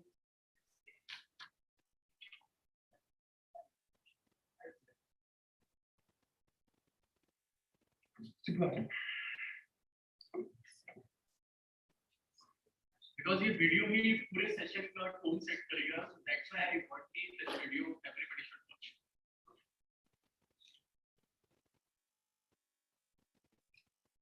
आइए भी video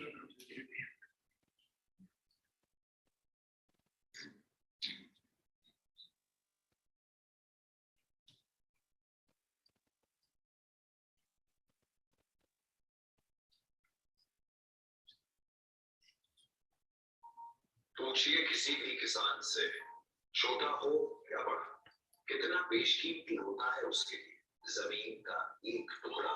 जमीन के उस टुकड़े में हर किसान सपने होता है. कड़कती धूप हो या आंधी तूफान, फसलों में खुद उगता है, फसलों के साथ सोता है. जानता है मौसम के मिजाज पर उसका बस नहीं. मेहनत, लगन, उम्मीद, जुनून, बस यही उसकी जिंदगी है. सींचता है खेत को अपने पसीने से, धानुका पर विश्वास से, हौसलों से और नफसियत। महज अन्नदाता कहने से काम नहीं बनता है। ए किसान, तुझे पूरे देश का प्रणाम तो बनता है। धानुका, इंडिया का प्रणाम हर किसान के नाम। So this is the campaign which we are running, and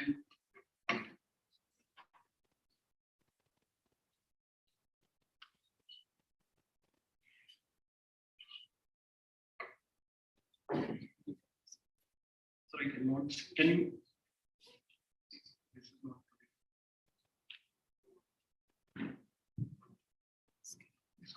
इसको नीचे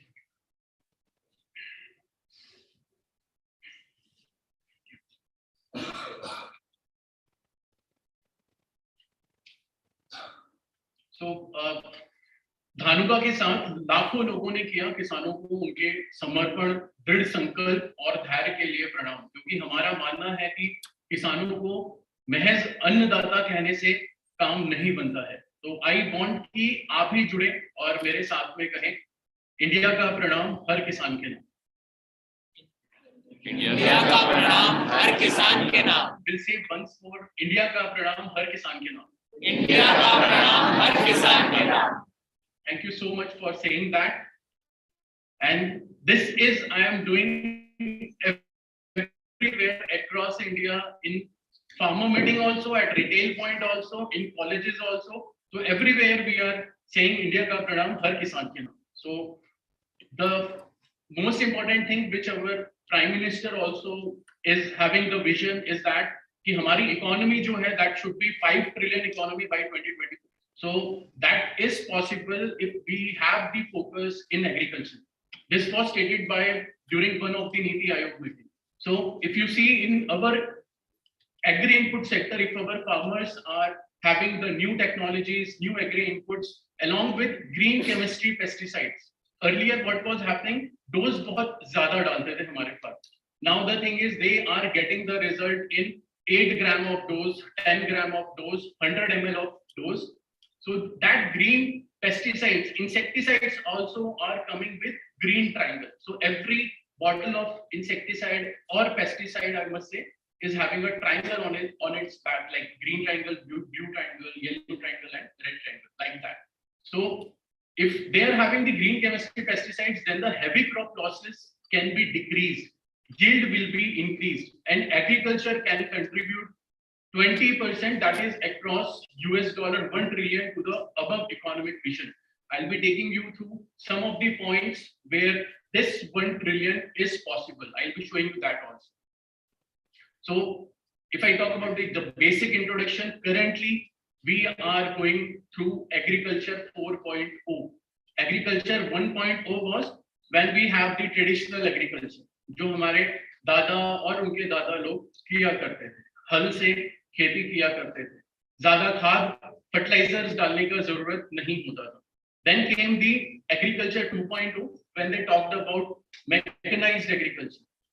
खेत में हम ट्रैक्टर लेकर के जाने लगे, खेत को हम जोतने लगे, हम खेत को अच्छे से खेत का हम ट्रैक्टर से इस्तेमाल करने लगे. And the main issue was जो हमारे पास रिसोर्सेज थे उसको हम यूटिलाइज नहीं कर पाते थे. We were not able to utilise the resources. Then came the era of agriculture 3.0, which the era of high speed development of automatic agriculture. So we saw कि AI initiate हुआ, everybody was having mobile. 2000 से लेकर के 2015-17 तक we could see कि rural also is having mobile, they have the access of internet. So that big change was there. Now what I'm talking about agriculture 4.0 is the smart agriculture, or I should say precision agriculture, where it is characterized by unmanned human operation. खेत में खड़े होके एक device बता देगी कि leaf का वेटनेस क्या है, सॉइल का मॉइस्चर क्या है, and what is the atmosphere, that उसका करंट जो एटमॉस्फेयर है वहां का क्या है, जिसकी वजह से कौन सी डिसीज का अटैक जो है वो हो सकता है, and how we can do the preventive spraying for that. बीमारी आने के बाद और बीमारी आने से पहले के बीच में that farmer can have the study, can do the study. So that sort of agriculture we are going to talk about in coming future. So this is just a brief how it has transformed from like 17th centuries to 1950 and 1992, and then we are talking about drones now. So things are going to change in a big way. So some of the smart agriculture adoption you can see is Internet of Things is there, artificial intelligence is there, and geographic information system is there, remote sensing is there now, image processing is there. There are so many companies which are providing these services to other companies as a part that if they are clicking the photograph of that image, that farmer can see कि disease कौन सी आ रही है, how it is impacting the crop, what a farmer can do with that, उसमें फिर वो spray क्या कर सकता है. So he is getting the advisory services also along with that. So data analytics solution. Data will play the crucial role because during the COVID times, companies have transformed themselves into digital era of agriculture, I should say.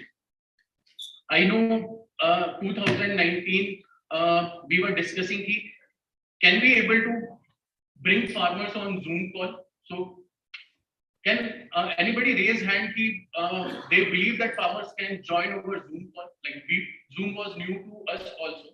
So how many of you can think that in 2018 and 19 farmers can come to Zoom and attend the meeting? Nobody can think? So can you believe that 2018-19 farmer can come to Zoom if you will send a link with meeting ID and password and he will join your call and he'll attend a half-an-hour meeting? So we tried with one of the meeting for sugarcane crop in Western UP, and we were shocked that 450 farmers attended that meeting. So that was the trigger which we had that we should take it across India in different languages. So what we did, we started doing that, and during the COVID times when people were having so much of restrictions, we executed that digital meetings across India with different languages. So in a single day, we were touching more than 5,000 farmers to 10,000 farmers. So that was the thing during the COVID times we started doing. And during that, farmers were also staying in that meeting for 30 minutes or 40 odd minutes because they knew that they have the problem and they want to know the solution. So for that, they have to ask queries also. So it was a total one-on-one interaction was happening. So farmers were raising their hand also. We told them कि यहाँ से आपको raise hand करना है या आपको unmute कर दिया, you can start talking. So that was the time things were changed completely for at farmer level also. You could see companies like Tata, companies like FMC, companies like Syngenta, companies like Bayer, companies like Hanukkah. Everybody is having a Facebook page, Instagram page, and they are so much active on that. Every time you will see कोई ना कोई speaker जो है, like maybe it's a KVK speaker or industry expert is talking about on a particular subject, on a particular topic to the farmers. So that Facebook premier also started during those times, and it is continuing now also.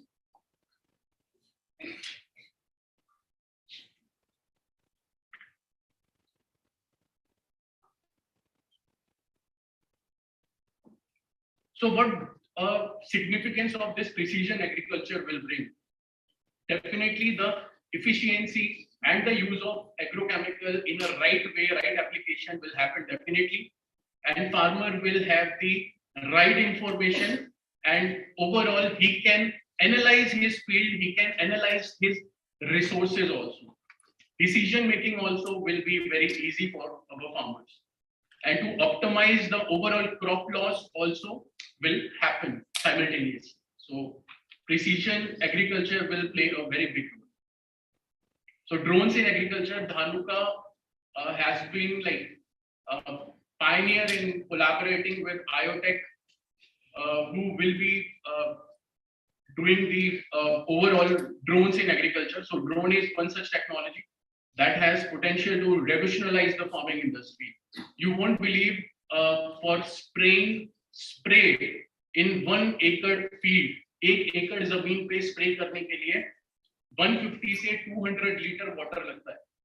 And if you are spraying it with drone, it will take only 10 liter of water. 10 liter of water. Imagine हम कितना पानी बचाएंगे. Everybody is talking about how we can save water. हमें drip irrigation करना चाहिए. हमें sprinkler का use करना चाहिए. So this way, 10 liter of water with same active ingredient जो हम 150 or 200 में डाल रहे हैं, we can save a lot and with less harm to our farmers. क्योंकि farmers will see कि वो जब spray करते हैं, they are not wearing mask और पूरा proper kit करके, because they are not well educated कि उससे उनको क्या mentally and उनकी health पे क्या harm हो रहा है, loss हो रहा है. Farmers जो है उसकी वजह से मर भी रहे हैं spray करने की वजह से, because they are not following the proper way of spraying. So drone will save the lives also at same time. So many countries, like, they are spraying with drone. Along with that, AI technology is incorporated in that. कि जब वो drone कहाँ पे rotate करेगा, वो capture कर लेगा images की crop के अंदर इस समय क्या चल रहा है, leaf का wetness क्या है, humidity कितनी है, temperature कितना है, soil moisture कितना है.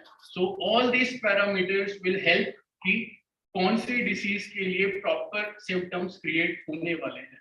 अगर टेम्परेचर ज्यादा है तो हो सकता है सकिंग पेस्ट का अटैक आ जाए, हो सकता है बारिश है, लाइक अभी वेदर है, temperature day and night temperature is different, so chances of fungal attack and bacterial attack might happen. So this way drones in agriculture will be going to play a major role. So like I said, soil and field planning, crop monitoring, and overall productivity also. It is saving us time is money. We are saying now time is money, so it is saving a lot of time. 20 minutes only 1 acre of land will be sprayed. Otherwise farmer को spray करने के लिए energy, labor cost also, everything is like will be supporting our farmers from health point of view to save time also, and once time is saved then money is also saved. So these are some of the benefits which I in general talked about: wastage reduction, water saving, high yield capacity and efficiency, greater safety of farmers, easy to use and maintain. So for drone point of view, the use of precision agriculture and insect and plant disease management will be profitable and our farmers can become smart farmers. Decision also at the same time with available data resources will be helpful for them to take the decision that what they have to spray and why they have to spray. Having an open mind to new ideas and technologies can help conquer the challenges of future. Okay. So future prospects will be internet connectivity is there, sensor technology will be coming, more accurate mobile applications. One of the company I will be taking the name of the company is Fasal. You will see Fasal, they are taking one device in a field, वहाँ का microclimate क्या है उस particular field का, that device is talking about. बारिश कितने घंटे में होने वाली है, they are talking about. Soil moisture कितना है, leaf wetness कितना है, they are talking about that. And the effectiveness is excellent as compared to any competition in the industry. At the same time, farmers are able to save water. They are able to spray a quality spray for their field, and they know कि उसको spray क्या करना है. Like if they are going to a trade or retailer के पास जब वो जाते हैं, तो they are facing कि ये भी डाल दो, ये भी डाल दो, ये भी डाल दो. कभी भी 4-5 चीजें mix करके उसको dealer जो है वो दे देता है. And believe me, हो सकता है कि जो वो थर्ड स्प्रे फोर्थ स्प्रे के साथ मिक्स कर रहा है वो कंपैटिबल ना हो, जिसकी वजह से एक और बीमारी जो है वो क्रिएट होने के चांसेस होंगे. So that problem will be solved whenever farmers will be educated. So drone application, the most promising prospect in future of precision agriculture. One fact and figure I want to put here, that will be talking about the opportunity also and the current challenges also. We have, if we talk about the land area, we have bigger area as compared to China, right? At the same time, rainfall also we are having maximum as compared to China. But what is happening when we are talking about per acre or per hectare yield, if we compare with any other country, we are very far behind, right? So we are not able to have that production. At the same time, there is a myth कि हम बहुत pesticides use कर रहे हैं. Like organizations जो हैं, NGOs हैं, they are talking about कि आपके थाली में जहर, ऐसा statement मीडिया का होता है, right? किसने देखा है? किसने देखा है ऐसे न्यूज़ कि we are talking about pesticides? किसको लगता है pesticides जहर है? जहर है, लेकिन सही क्वांटिटी में अगर यूज होगा, राइट टाइम पे यूज होगा, तो वो जहर नहीं होगा, वो हमारे लिए वरदान साबित होगा. कोविड में remdesivir was one of the medicine which was top of the town. तो अगर हमें बुखार है, हम कोई दवाई ले रहे हैं, अगर हम एक पत्ता एक साथ खा जाएंगे तो that can cause so much of pain, हमारे को लाइफ का सवाल हो जाएगा, right? So see the point here is, हमारा अगर हम कंजम्पशन की भी बात करेंगे तो China is having 13.07 kg per hectare of consumption, and what we are having, India is having only 0.34 kg per hectare. हमारा पड़ोसी देश Pakistan also is having more than us. Bangladesh also is having more than us consumption if we are talking about. And if we see, India is having 294 molecules only जो registered हैं. ये हमारे लिए सबसे बड़ा चैलेंज है हमारी सस्टेनेबिलिटी को आगे बढ़ाने के लिए. सस्टेनेबिलिटी को taking forward, it's a very big challenge. I'll be talking about that in going slides also.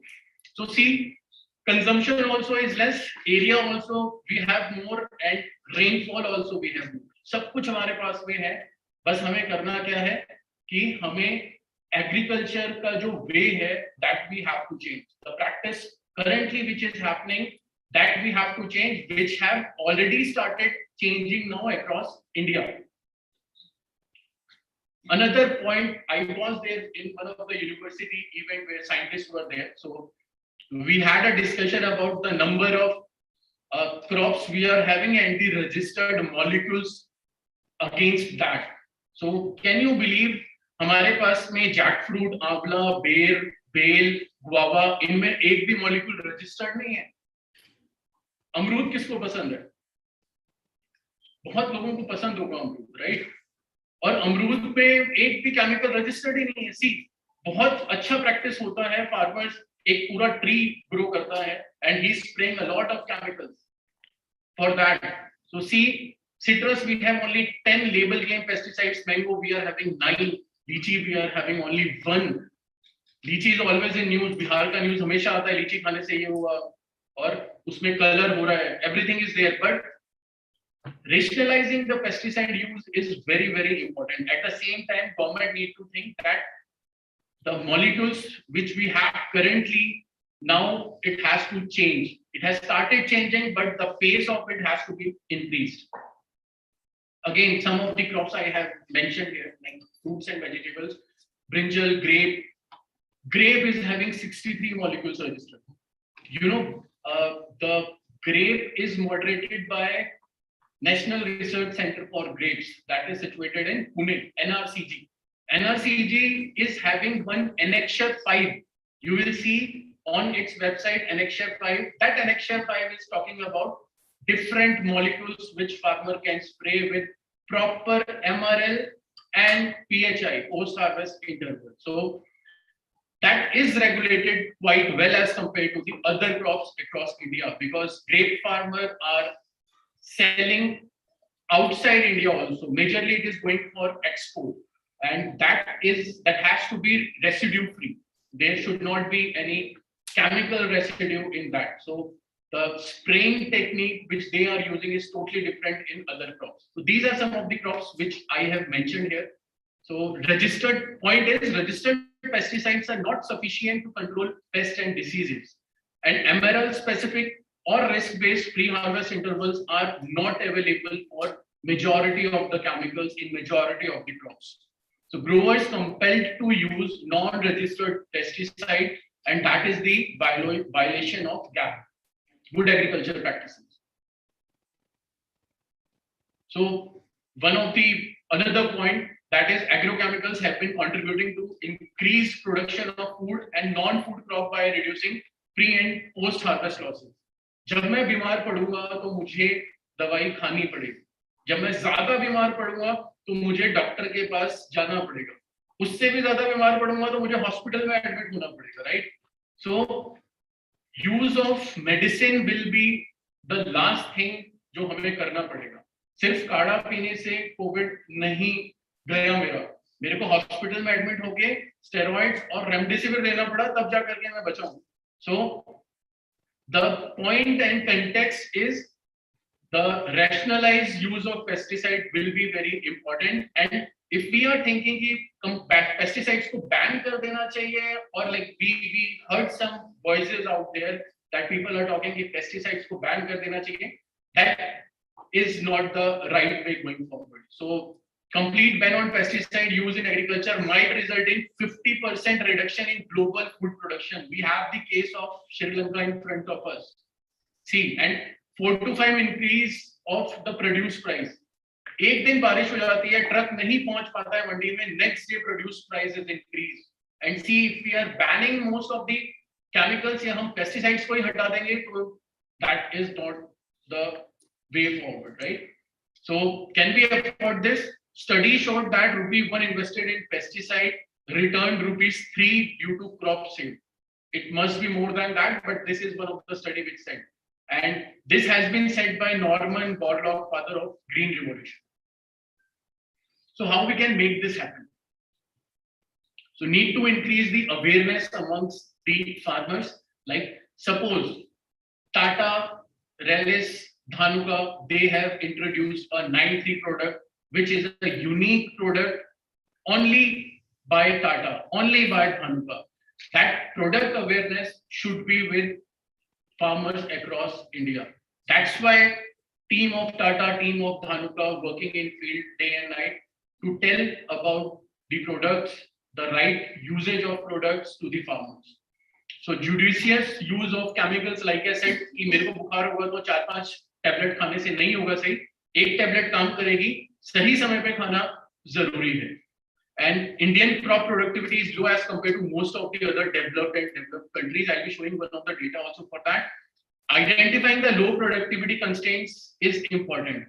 I'll tell you one historic thing which has happened about the food grain data and the horticulture data in the recent times. I'll be showing one of the comparative data for that in coming slide. Increasing population, so zameen kam hai, population zyada hai, so we need to produce more from the less resource we are having.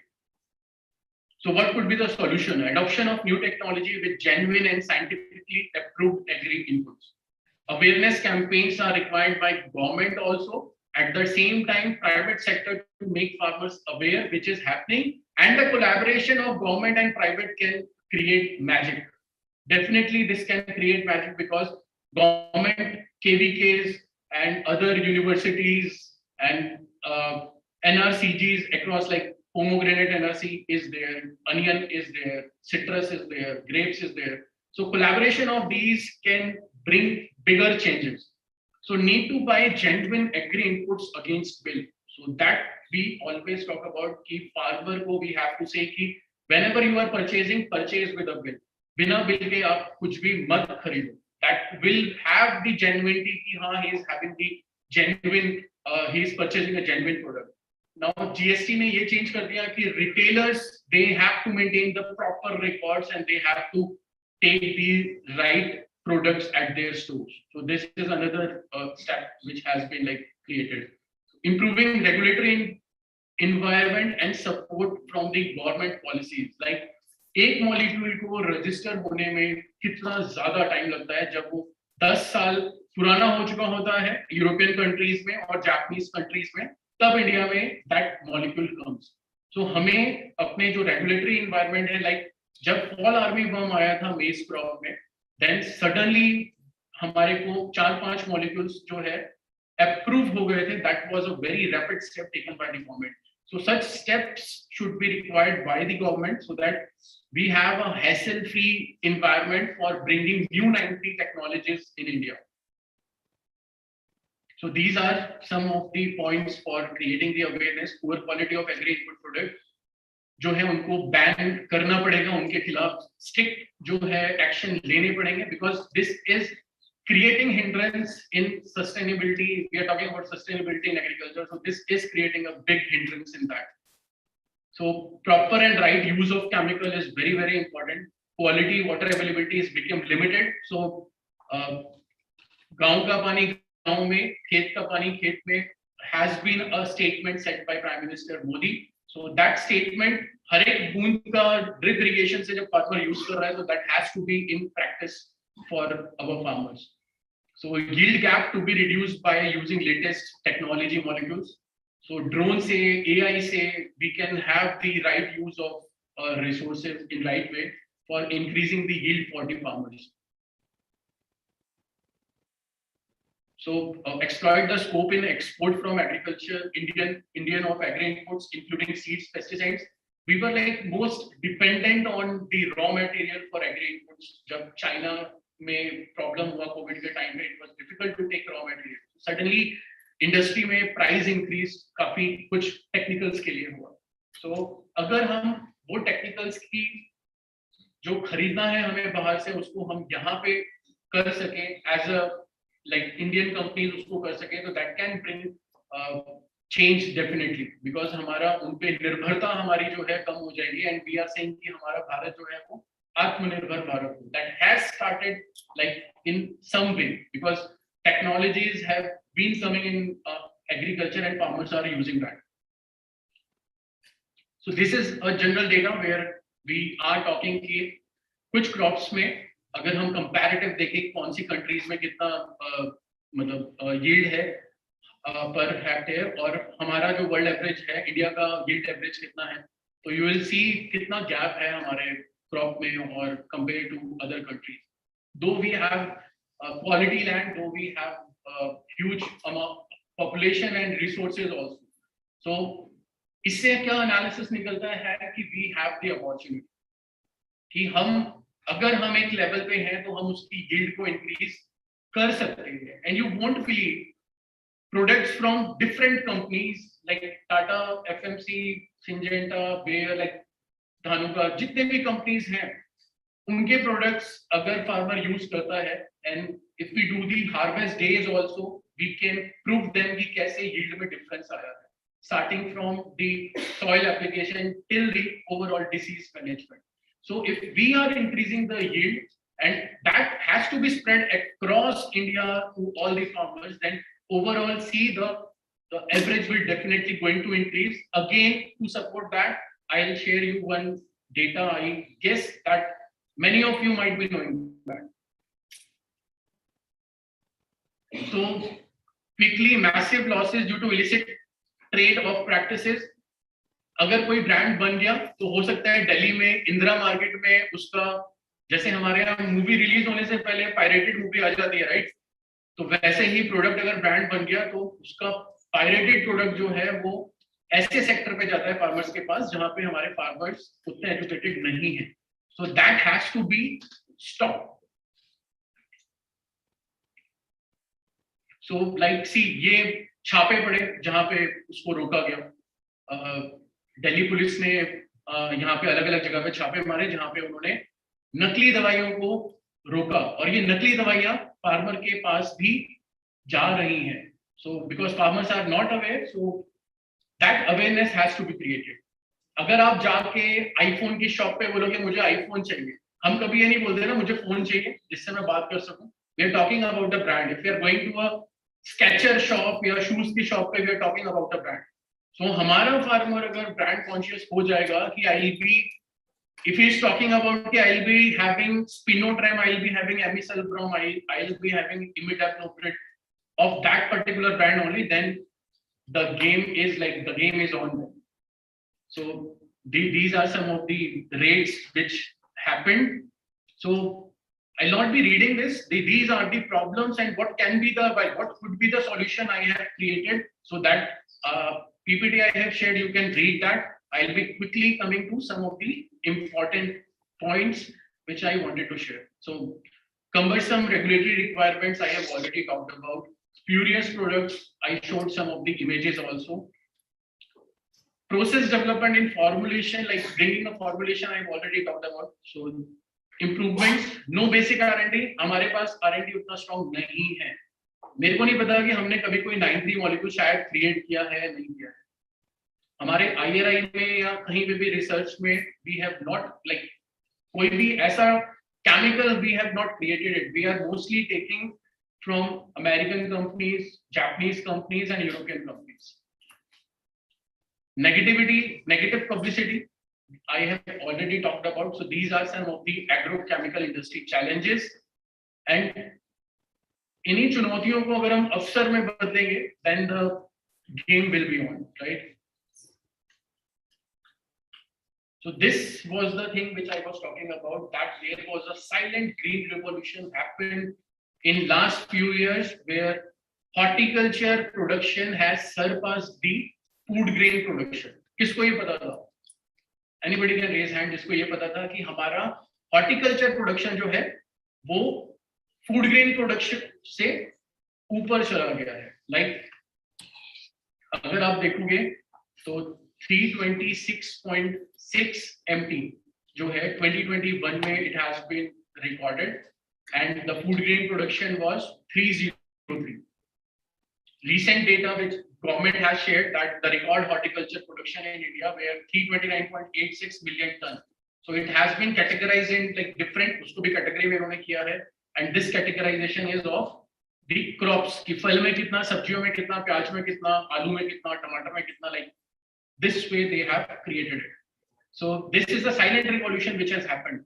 So this increase in horticulture production is showing कि हमारा agriculture जो है वो sustain कर रहा है and हमारे farmers जो है they are able to sustain that by using the technology. That's why they are able to increase the production and surpass the food grain production. So Dhanuka this way is transforming India through agriculture or in Indian horticulture. They have launched some of the products which are now major top of the town in grapes market, like Amicelbron was never in India, cyclophenamide was never in India. The only product where bactericide and fungicide combination, casugamycin and copper oxychloride by the name of Punica, which controls bacterial and fungal problems both. So this is the product which we are giving to Syngenta also by the name of by the brand name Gralis. So this way we can say कि Indian company भी जो है वो multinationals को products दे रही है and they also believe कि they can have the product from Indian companies also. So this way these are some of the products which, and this is the grape portfolio which Dhanuka has created. Dhanuka was never into the grapes market. 2017 post Monsanto, I joined Dhanuka as a marketeer and I straight away got the project for doing execution in grapes with the trials of new products in grapes, where the farmers were very highly educated. They know about the technology, they know about the technicalities of the inputs which they use in their crop. So now Dhanuka is a very strong player competing with Bayer, competing with BASF, competing with Syngenta and any other companies which are presently in grapes field. So this is about the grape schedule. So why I am showing this because these products, these portfolio are transforming Indian agriculture, Indian horticulture. So challenges were there for the farmers and these portfolio created the opportunity for the farmers to grow more with less cost. And the best thing is I get the opportunity to take my hobby of photography ahead by meeting farmers and taking photographs and shooting videos around. So lastly, my message to this young generation is that कौन कौन ऐसा है यहाँ पे जो selfie लेता है? सारे ही लेते हैं, कोई भी ऐसा नहीं होगा जो नहीं लेता है, राइट? सो आपको घूमने के लिए, आपको आपकी हॉबी को आगे बढ़ाने के लिए कोई पैसा दे, उससे बढ़िया और क्या हो सकता है? At the same time you are adding value to the farmers life.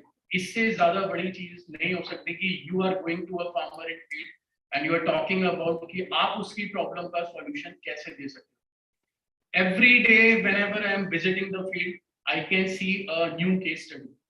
हर एक फार्मर मीटिंग एक केस स्टडी की तरह लगती है कि उसकी लाइफ में क्या प्रॉब्लम्स है.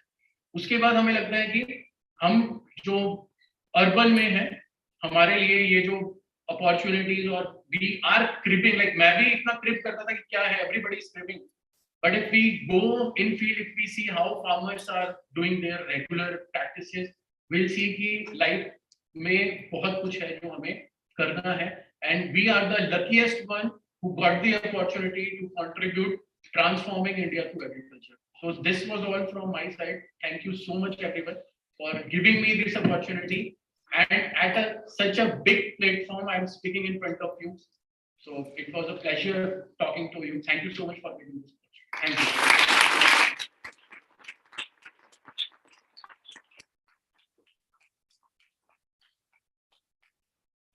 you. Thank you very much. You presented such a good picture of the agri-business sector. Father has gone. We can meet outside also. We can discuss this. Good opportunity to work in agri-business sector. So that's very good. We will take the question answer series after. Sir has also presented. Sir, over to you. K.R. Saxena, sir.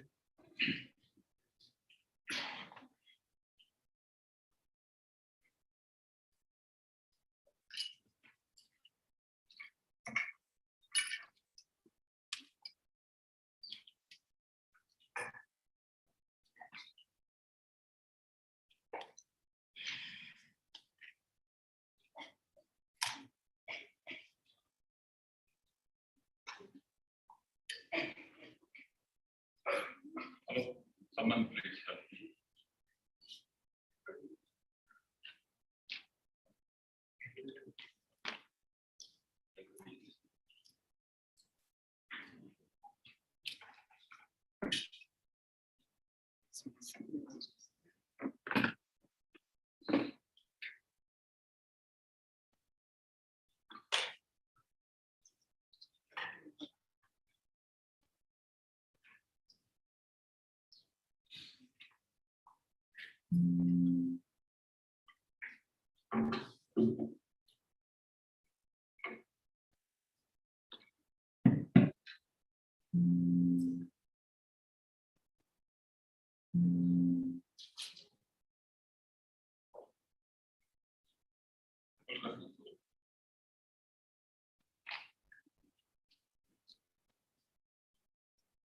Namaskar.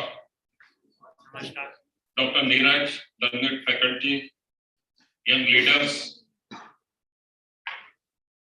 On receipt of invite, I went through your site.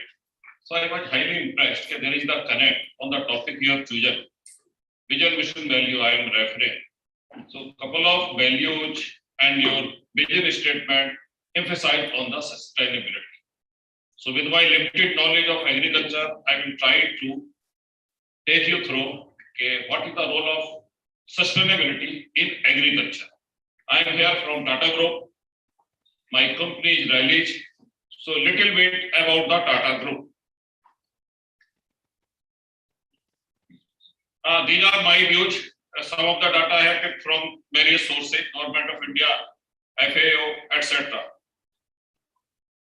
Always there is a debate around the data points. So I am okay if you have latest updated.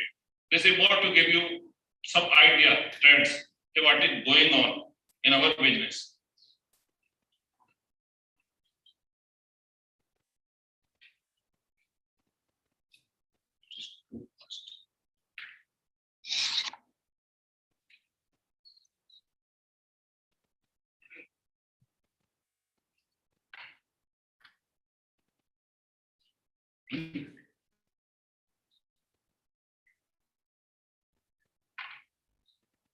Picture of food.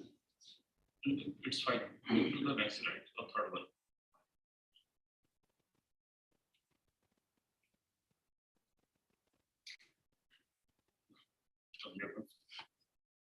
You can connect my laptop.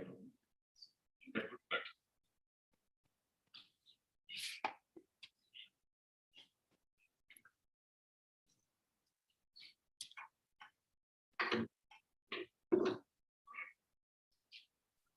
So in the meantime, he connect a little bit about Indian agriculture. Those Subodh had nicely highlighted the opportunity, challenges, and how we can tackle the various issues being faced by Indian agriculture.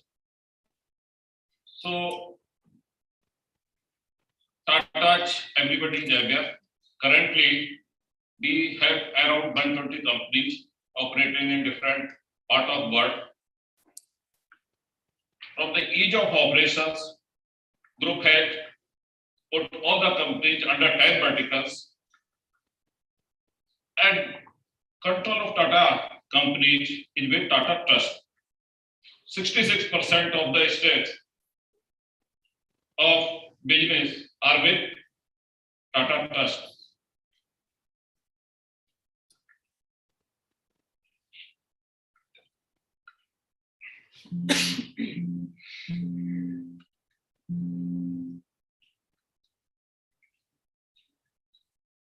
Actually, can you connect my laptop? Okay, you don't have that one. Is this thing okay? So can you?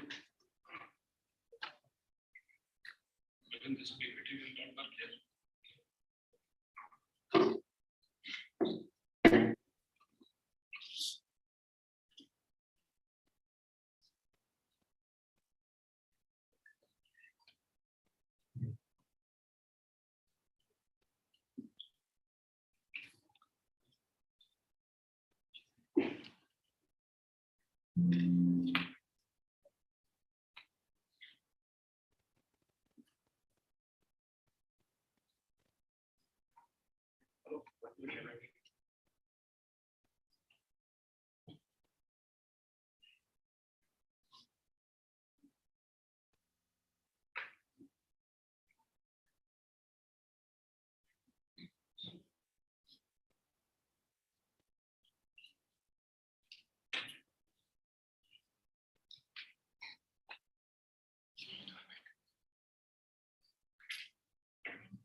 Yeah, thank you.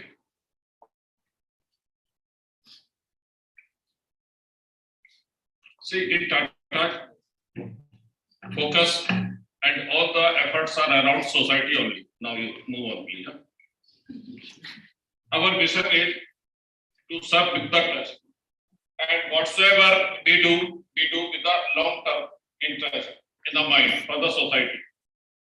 This is the turnover, 126 billion by the turnover on March 22. This is bit old data, 1 year old data. 8 lakhs plus are the employees in Tata Group. And these are the 10 business verticals I was referring. And on your left side, these are the companies who stands number 1, number 2 globally. And on your right hand side, these are the companies which stands number 1 in the country. And these slides give you idea about the worldwide footprint of the Tata Group companies. And these are the few business practices initiated by Tata long back.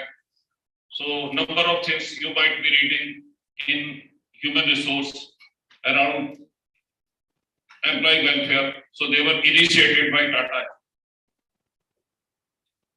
I was talking about this particular slide.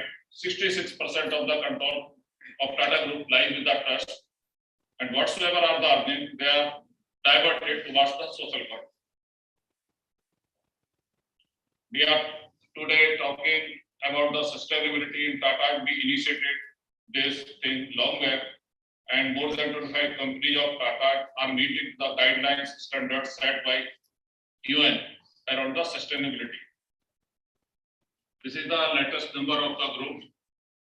So this slide gives you idea about the turnover.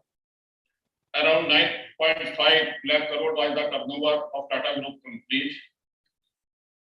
And market cap of group was $311 billion.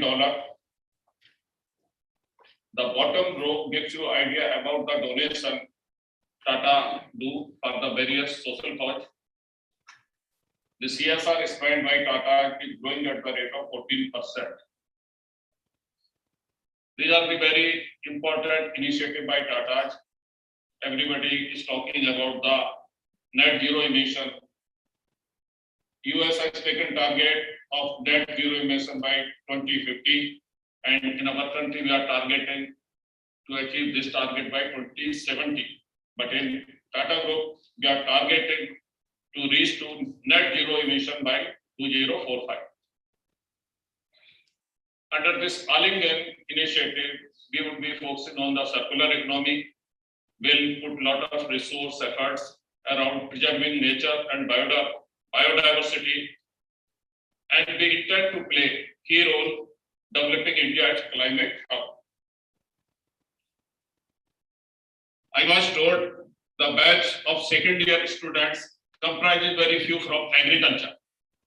Others are from engineering, commerce, and other background. For them, what is agriculture? Read, guys. We are in sustainability and agriculture, so we should know what is agriculture. Agriculture is nothing, it is the conversion of natural resources into economical forms. Economical forms may be in food, fuel, or fiber. Anything which we grow and use falls under agriculture. And as an agriculture professional, our role is to bring the efficiency around this entire process. We might be from pathology, entomology, breeding, crop nutrition, etc. Entire efforts is to bring the efficiency to minimize the wastage, etc. from natural resource conversion to the end. And here lies the sustainability. So there was one commission formed. You are from RSM, you might be reading this on daily basis. So this was the definition of sustainability, given a development which meets the current needs as well as ensure that we are not over-exploiting anything from the future generation. It is known as the sustainability. There are a couple of other definitions with lot of discussion around this. So remember, agriculture and sustainability, these 2 points need to be clear to you. My speed is okay, or you want me a bit fast or slow? So, why sustainability has got lot of attention? Population is growing. We are consuming more. 30% of European and Americans are obese, overweight. And nowadays in metros, you will find people like me who are quite overweight. So we are eating more than what is required. Our caloric intake has gone up, our physical exercise level has gone down. So we are exploiting natural resources very fast. And these 2 points, we need to save resources. This is the slide. I will be spending a little more time and I want your attention. All other slides you can skip. But if you want to pick something from today's session of mine, so this is the important slide. What is happening? Our natural resources are depleting. We read Conversion of natural resources into economical farm is agriculture. So what is going down? Soil fertility level going down, water table going down, quality of air is the headline of all the national media during harvest time of paddy and wheat. So these are the important things. The another thing, monsoon pattern has changed. The distribution of rain, either there is heavy rain on one particular week, remaining 4 or 5 weeks there would be no rain. So there is the skewness in the rain. It is not so well spread which used to be few decades back. We are struggling with inadequate infrastructure. We don't have warehouses, cold chains. Our farm technologies are a bit outdated. Mechanization level is still very, very low. In our country, post-harvest losses are roughly 15%. Whatsoever we are producing, Subodh was showing some data, 329 million is the fruits and vegetable, 310 is the food grain. There is roughly 15% of the wastage from the farm to end user. So this is huge loss we cannot afford. Then our research is a bit outdated. You pull out the data, you will find need of our up to 80-90 was to produce more, because that time we were dependent on ship to mouth. We were importing and eating. But gradually, thanks to all the agri professionals, our production level has improved significantly. But still, a lot of research is going and happening around the quantity aspect. With this globalization, in 90s, people became aware of the quality of the food produced. They started demanding the apple need to be of so and so quality. All the things around the quality started by the customers. Then came this sustainability. Somewhere 10, 12 years back, a lot of attention this particular topic of sustainability. So unfortunately, our experts are not doing sufficient research around this particular topic. Yes, we are a big nation, 140 crore plus population. We need to produce, but what about the sustainability?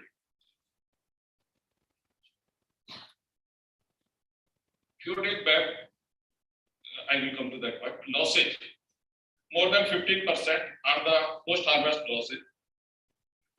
40% of the research for which years are spent, crores of rupees are spent, don't reach to the end user intended. Farmers don't get benefit of that research. That remains only in the institutes or the university. So that is a huge loss. In some of the states like Andhra, Punjab, Bengal, all the so-called big important states for the agriculture, there is the excess use of agri inputs. You require 2 bags of the DAP on potato crop. You go to district Barabanki in UP, you will find farmers are using 5 to 6 bags of DAP. There is no benefit to the crop. It is only the loss to the farmer. But they never get the means if any person like me try to influence or convince them. So a lot of efforts need to put around this judicious use of the inputs. Rainwater is wasted, mandates are wasted. You take your produce to the market, you struggle to sell it. Sometimes it is mixed together for sugarcane or the bulky products. So we need to address as a future leaders, you people need to pay due attention wherever you join, either in government or private sector, how you can reduce the losses at the different categories. Then coming back to the miscellaneous points which are impacting our Indian agriculture, young farmers are not interested to pursue their career. तो कहते पिताजी ने किया मैंने नहीं करा. Few days back, I was with some of my batchmates, they are professors. They were saying, we are not getting students for the masters the advanced research. And he was saying, what would be the fate of our nation if investors are not coming, talent is not joining institutes, university. So we will have very, very mediocre people to drive the agenda. There would be average research, there would be average teaching. So then, believe me, there are one or two highly unmanageable pests. You name the crop cotton, there is the white fly. Recently, there was the pink bollworm. That is unmanageable. If there is infestation, rest assured, nobody, be it Tata or Kamkaj or anybody, we cannot do. None of the chemical will work. Second thing, go to wheat, Phalaris minor, Gehu ka mama is the big challenge. There is no control. BPH, ground plant hopper. So these are the few examples where even current solutions are not able to provide any support to the farmer. They are only at the mercy of God. The similar things which we witnessed during COVID times. Country of our side, who need to feed 142 crore people, is heavily dependent on import of potash and phosphate from the different countries. Our dependence for pesticide is also very high on imports. So these are the very, very alarming things. Thanks to COVID, the private sector, company like us, and the government, they have realized that we cannot survive, we cannot support our nation if we are relying heavily. So there is a lot of things going on in the supply chain in our country around this agri. See, this data only indicates, you see, okay, these are the states on your left side where stress level, the butter table, the availability of butter has gone down significantly. Is there some problem?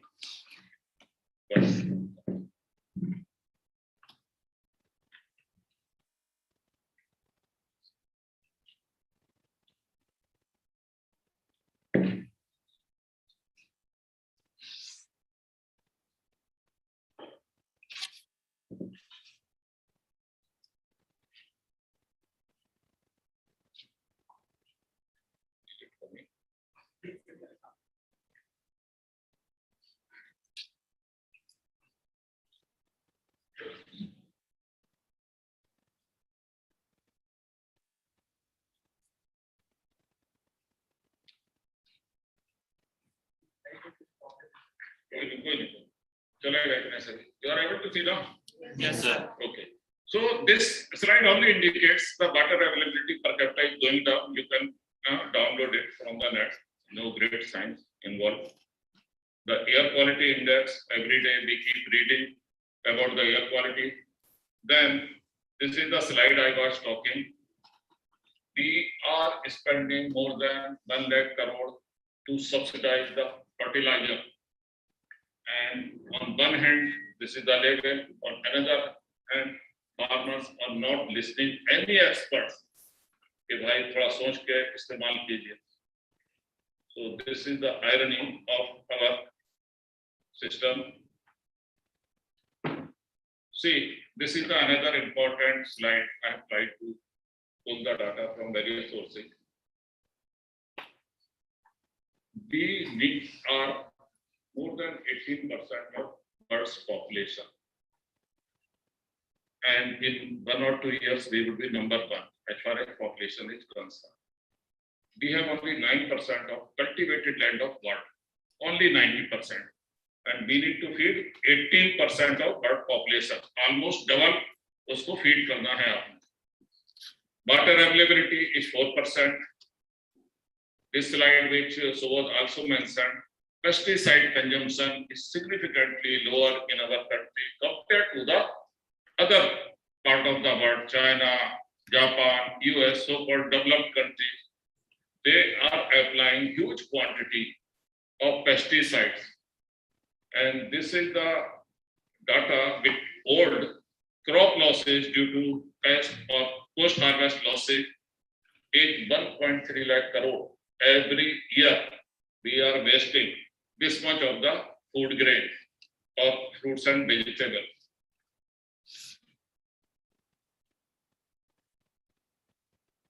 Up to 15th century, we were number 1 or number 2 economy in the world.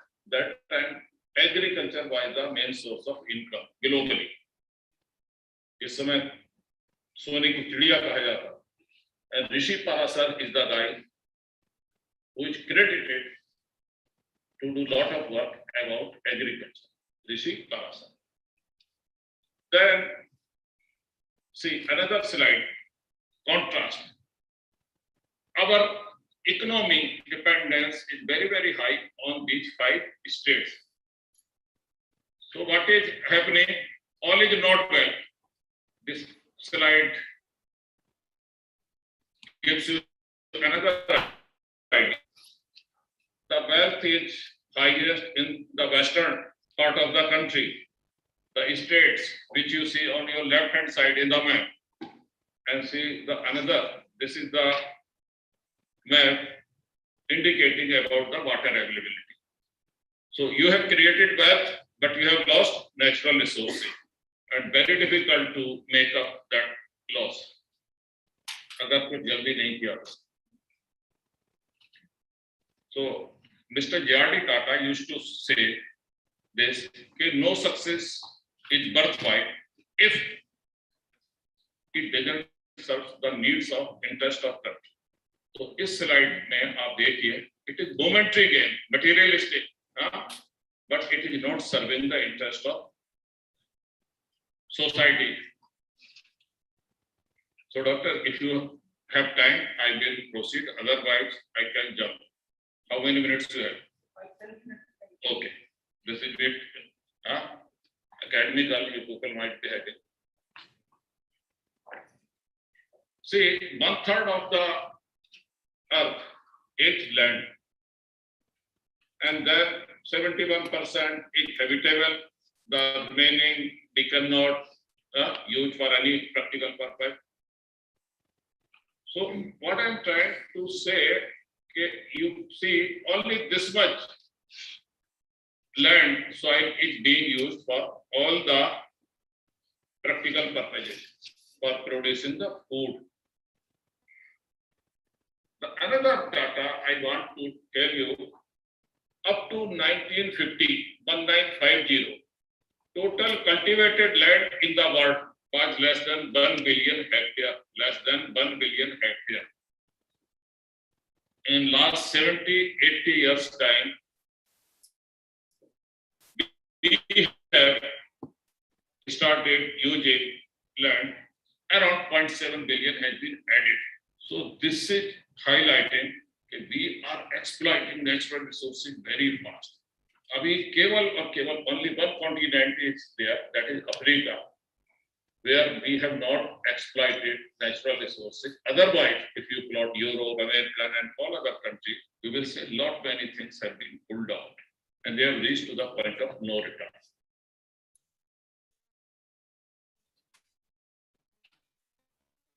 This is more to the non-agriculturist.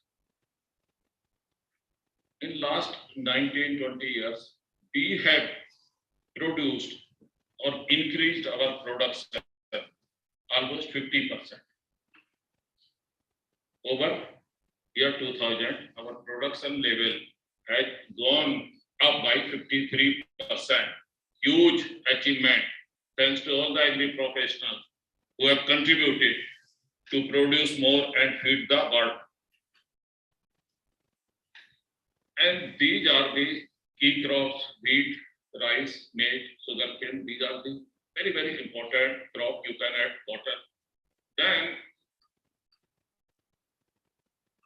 Subodh was talking about the GDP and the message of our Honorable Prime Minister about doubling the income. So this slide only indicates that this is the value created in last 19 years globally. What is the GDP of our country? What is the share of agriculture in the GDP of our country? Around 18%. 17-18%, it was 20% plus during COVID. Because other sectors were not performing, that's fine. We have not done anything great. दूसरा कम दौड़ा में तेज दौड़ा तो क्या number 1 आ गया. But globally, the share of agriculture in world GDP is only 4%. Only 4%. For us, people, those who are in agri-input industry, this slide gives lot of confidence. If we have to produce this much, if we need to bring this much of the growth production, then we need to use fertilizer and pesticides in a big way, but in balanced way. Judicious use of agri-input is essential, but we cannot think of feeding such a huge population in the world without agri-input industry. So coming back to the point, why sustainability is required? There are roughly 90 crore people living in extreme poverty. 80 crore people go hungry every night. They are not able to have 3 meal. There's tremendous pressure on our resources. All these things you might be aware.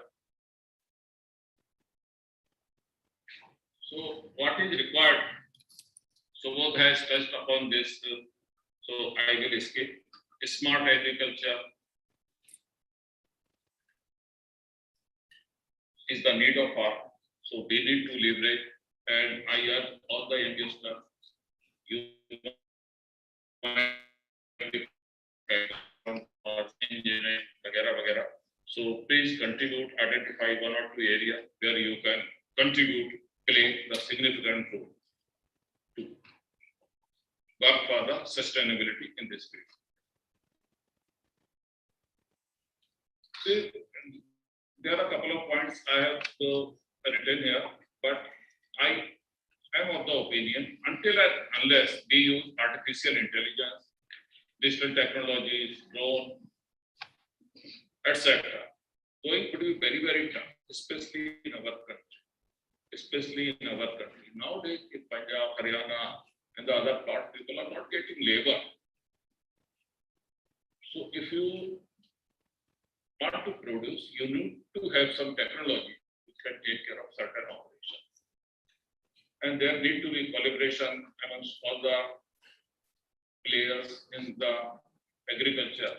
Single-handedly, none of the companies can do anything. So here I stop for sustainability in agriculture. If you have 2 more minutes. Okay.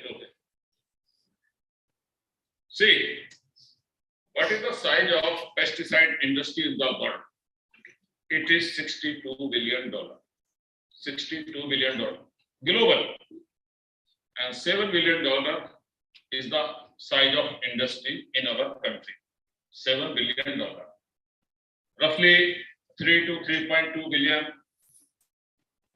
worth pesticides are used in our country, domestic market, and 3.8 to 4 billion are exported.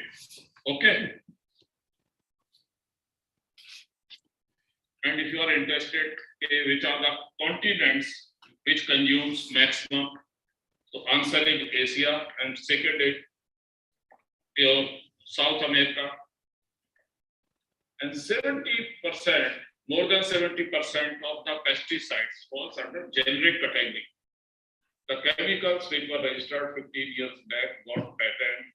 So once they complete 15 years, got off patented, they fall under generic category. So what I'm trying to convey, don't get impressed when somebody says okay, they have got new product, all those things. Survival of Indian farmer, small farmer, would be possible when they are using and we are promoting generic, because generics are significantly cheaper than the patented products.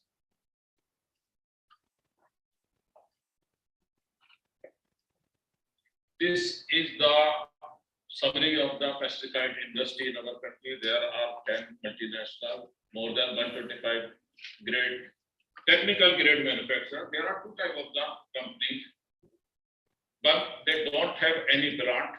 They will buy locally, will pack in their brands, and they will also call themselves we are the pesticide company.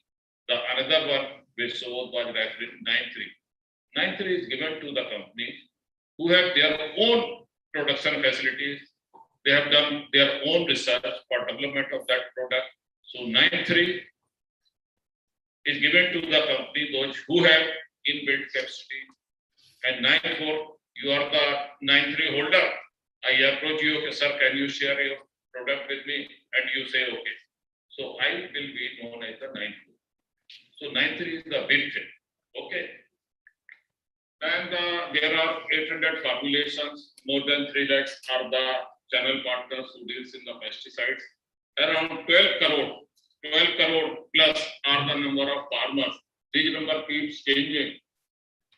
So 12 to 13 crore is the number of farmers in our country. So against each, I have mentioned 1 or 2 points. It is very, very difficult to educate and reach to the large number of farmers. So this agriculture 4 things based on the technology are going to play a significant role. And rightly told by Subodh, we never thought of we can connect to the farmers over Zoom, over Hangout, but during COVID time, every company was using that successfully.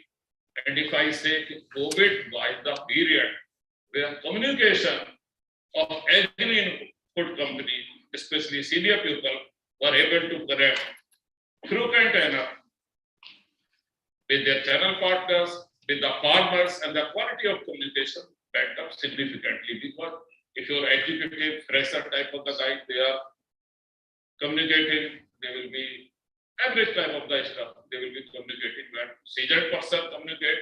So knowledge sharing is of high level. So these are the few numbers, and there is the remark. Multinationals, they have deep pockets, very good R&D. They are always ready with the new products, but they face certain challenges. These are pure academics.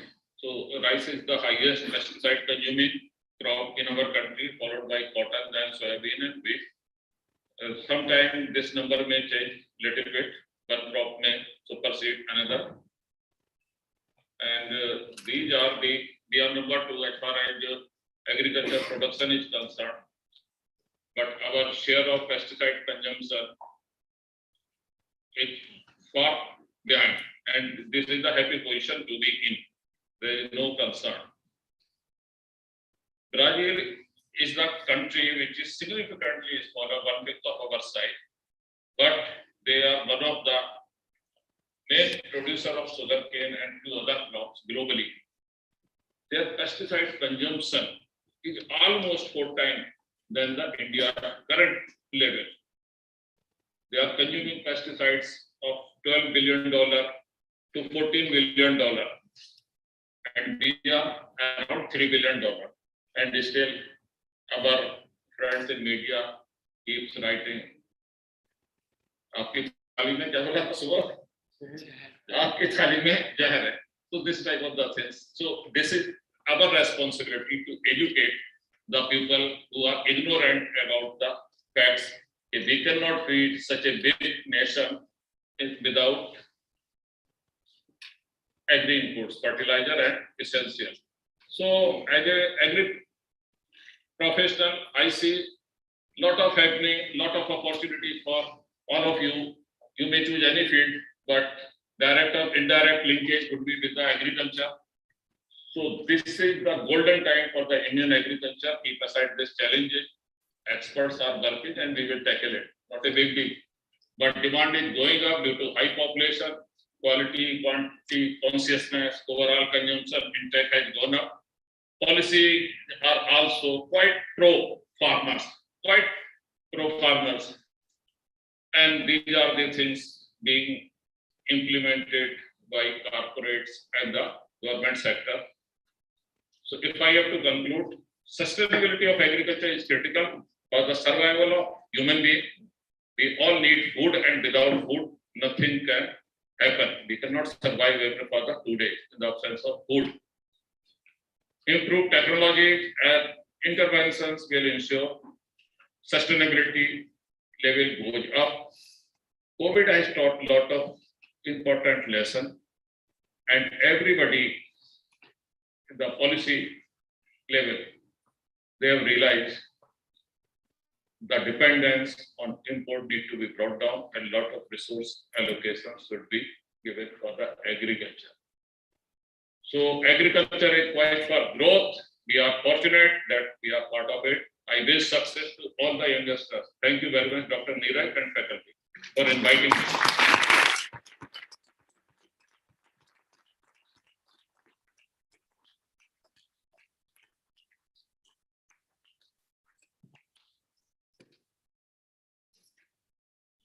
Thank you very much, sir.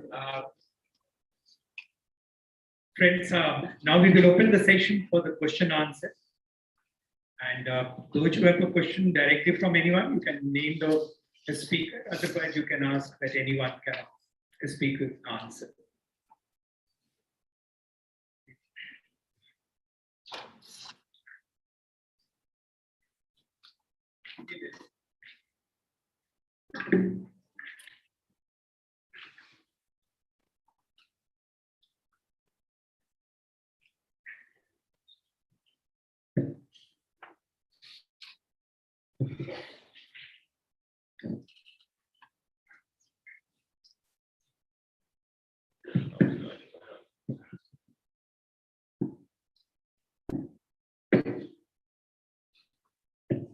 Good evening, sir.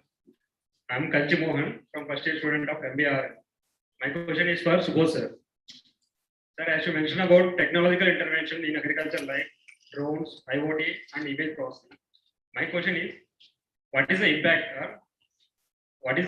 of these technological intervention for small and marginal farmers?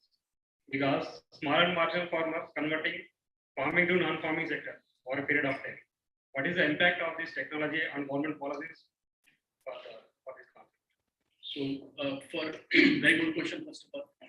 And for small marginal farmers, the impact will be like different models are going to be created for marketing these technologies, like drone.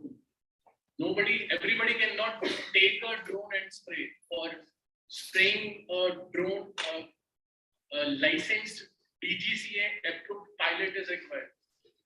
So they have to take the license, and for that, different model will be created. Suppose there is one village, and in that village, there will be particularly one owner or key opinion leader who is having a pilot, or a small company like those who are having the drones with them and the pilot.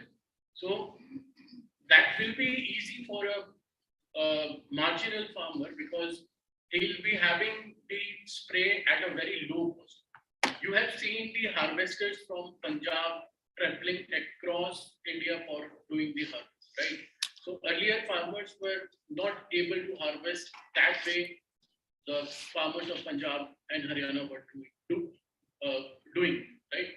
So that technology has traveled across India, and now in a very low cost, they are able to harvest. They are saving the time. Labor is a major problem. At the same time, they are getting the excellent results of those technologies in very less time. So same way with drone, this will definitely going to happen. And if there will be a farmer who is a inspirational one in a village, like he is having a 10 acres of area, definitely 1 acre farmer will have the capacity of taking that risk to bring in his farm. So I'll give you an example. We did the trials for new 93 products at 1 acre of farmer also, because we knew that if he is going to get the result, then his word of mouth can create a big difference. So excellent question by you to take the technology to small farmers. This will happen definitely, and once this will happen, this will definitely revolutionize the overall agriculture with these sort of new technologies. Thank you. May I add to what Subodh said? You please take a seat. See, as per SCS data of 2000 versus 2021, average income of the farmer was earlier 6,500 versus it is 10,200. In last 6-7 years, this is the difference. So if you decide that data that says the income from agriculture has gone down, but from the other sources, be it service, he might be serving somewhere else, etc., has gone up. So the message is technology need to be adopted by all type of the farmers, irrespective of their site. And they will find the wage and need.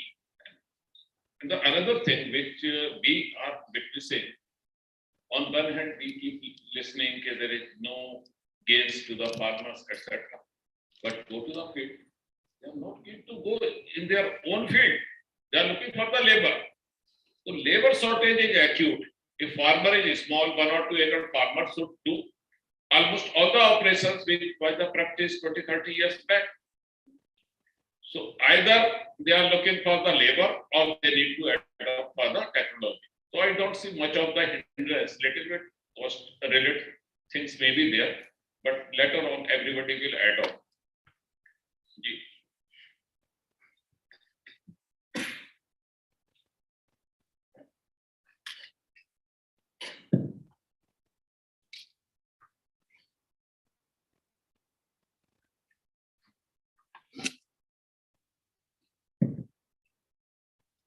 Good evening, sir. So I have 2 questions. My name is Jonathan Das from second year RM. My first question would be, given that we import a lot of imported agri products, for example, if you see the Russia-Ukraine conflict, we are importing a lot of food products from them, like the wheat or the fertilizers. So how the Indian industry is shaping up to such global exigencies? For example, we are not anticipating any such conflict. So how can we diversify our supply chain till we become self-sufficient at least? This would be my first question. And second would be, what is the potential of liquid nano urea, which is a lot in the news, that it has a high rate of efficiency, nearly 80% to 85%. So what is the potential that it offers? So these are the questions. Basically, you have asked question as well as you have answered also. Please take your seat. See, this nano urea, nano phosphate, nano potash, or bio potash, these are a couple of things under various stage of development. Nano urea is ready. Farmers are using phosphate, but with another thing. So government has realized that our dependence for phosphatic and potassium fertilizer is very, very high on the imports. But overnight, you cannot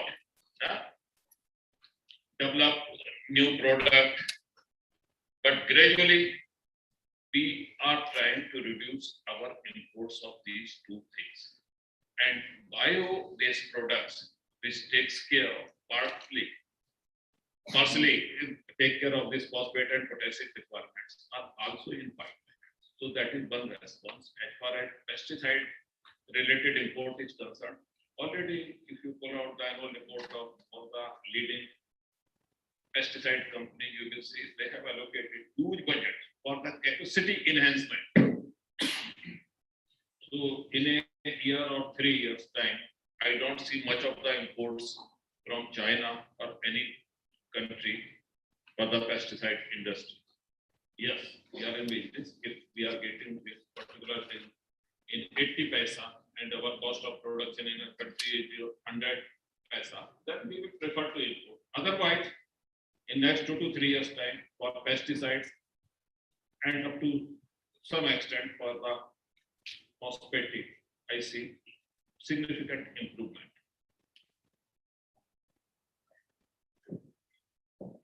So if you'll see companies like ICL is there, Mozart Fertilizer is there.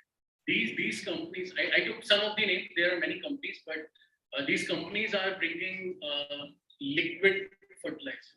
So liquid fertilizers are most preferred by the farmers who are doing cultivation by using drip irrigation, because that supports the nutrition need for that. And the result of those fertilizers is excellent because it is going directly to the root, where root can do the uptake of the nutrients for the plant.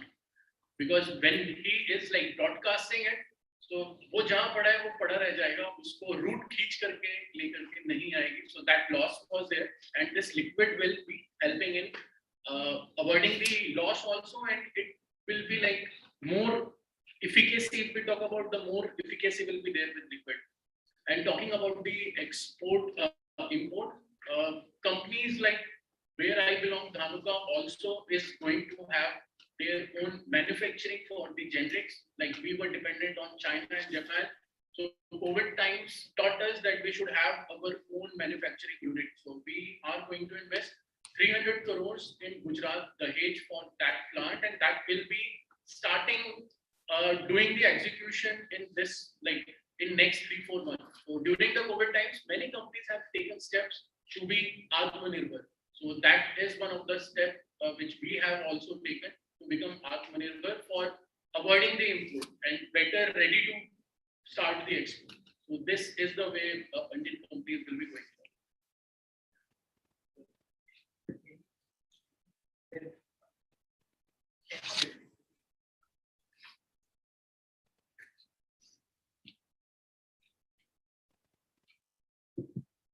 Good evening, everyone. My name is Tanuja Joshi. I'm a student of first year batch of MBA RM.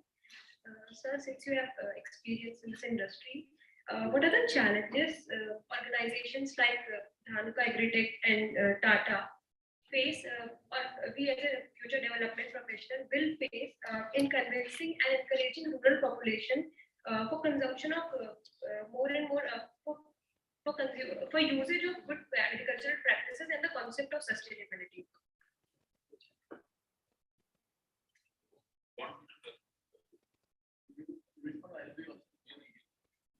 The first most important challenge is handling their own human resources.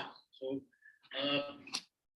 the overall young generation which is sitting right now here is very important for agri-input sector, because quality professionals are very less if we talk about, because we dream of a job जहाँ पे हम suited booted जाएंगे, और फिर if we go in field, then it is a totally rough, tough job.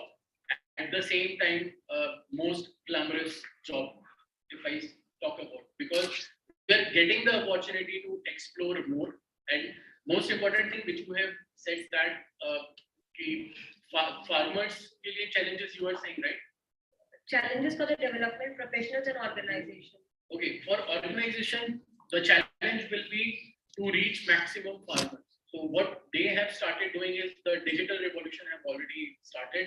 Every company is having their own set of data for district, state, village, एक गांव का data. Every company is having their own set of data. So they are utilizing those data with the right communication which they want to send to that farmer. So with this digital revolution, a slight add-on with the primitive way of meeting the farmers, that is still happening, and that will be there, that will remain, because हम जब किसी के पास जाके मिलते हैं, that creates a different relationship and bonding. So that will be there. At the same time, companies are expanding with their overall resources also. So if we have more resources in field, more deployment in field, the more reach can be increased. At the same time, digital we are using already. So this is the way. At the same time, another thing I will be adding is, जो young generation है, वो 1 साल 2 साल के बाद में they are like 2 साल में ही वो 3-4 नौकरियां बदल देते हैं. This should not happen. I'm saying this because this is very, very important, and I'm sitting in, like, you will be the future leader. So you need to select a company where you want to spend your time for more years, because it will be difficult for an individual कि वो interview में बैठ करके सवाल का जवाब दे कि 2 साल में 4 कंपनी आपने छोड़ दी, ये भी छोड़ दोगे, ये क्या guarantee? So that answer for that question will be very difficult. So sustainability individually, internally company को भी करनी है so that their employees and you guys are the young generation. So ये young generation को हम ये believe करा सकें कि agriculture sector is very very important and we need your support, we need your intervention with your knowledge skills. So this is the point I wanted to say. I hope I could able to answer. Otherwise, sir will be adding. Ji, Joshi. Yes, sir. So if you would like to add. Many. Can you repeat your question?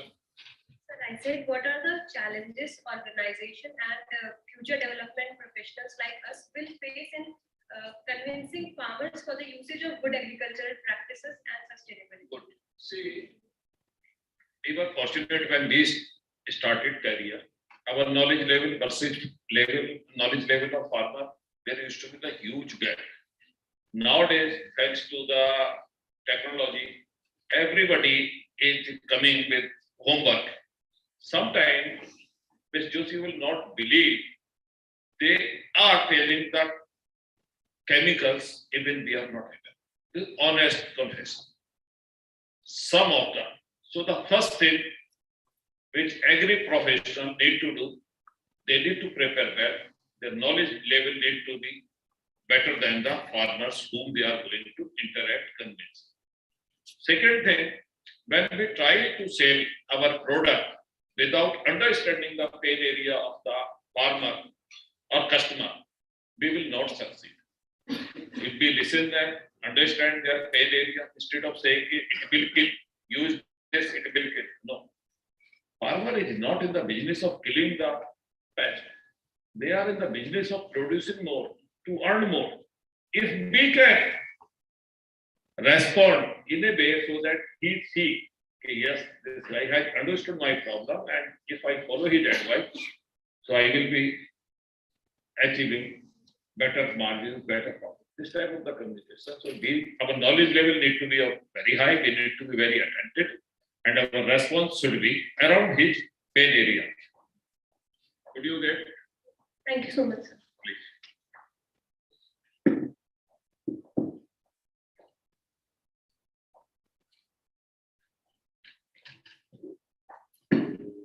Good evening, sir.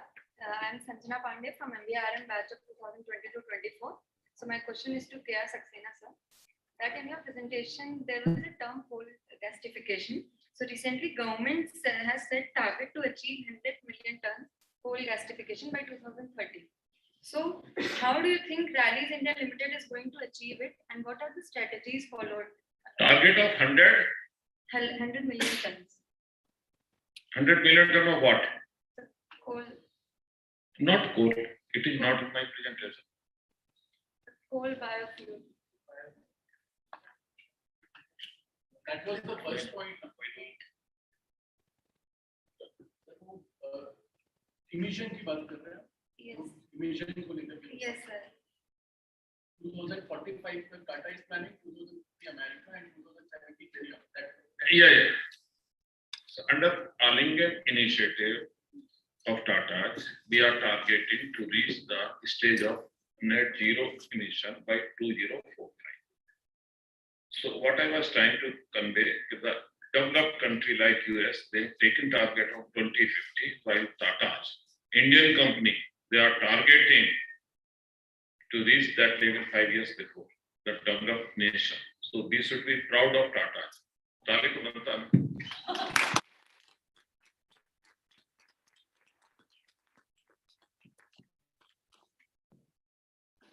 Friends, we can take one more question. Yeah, please.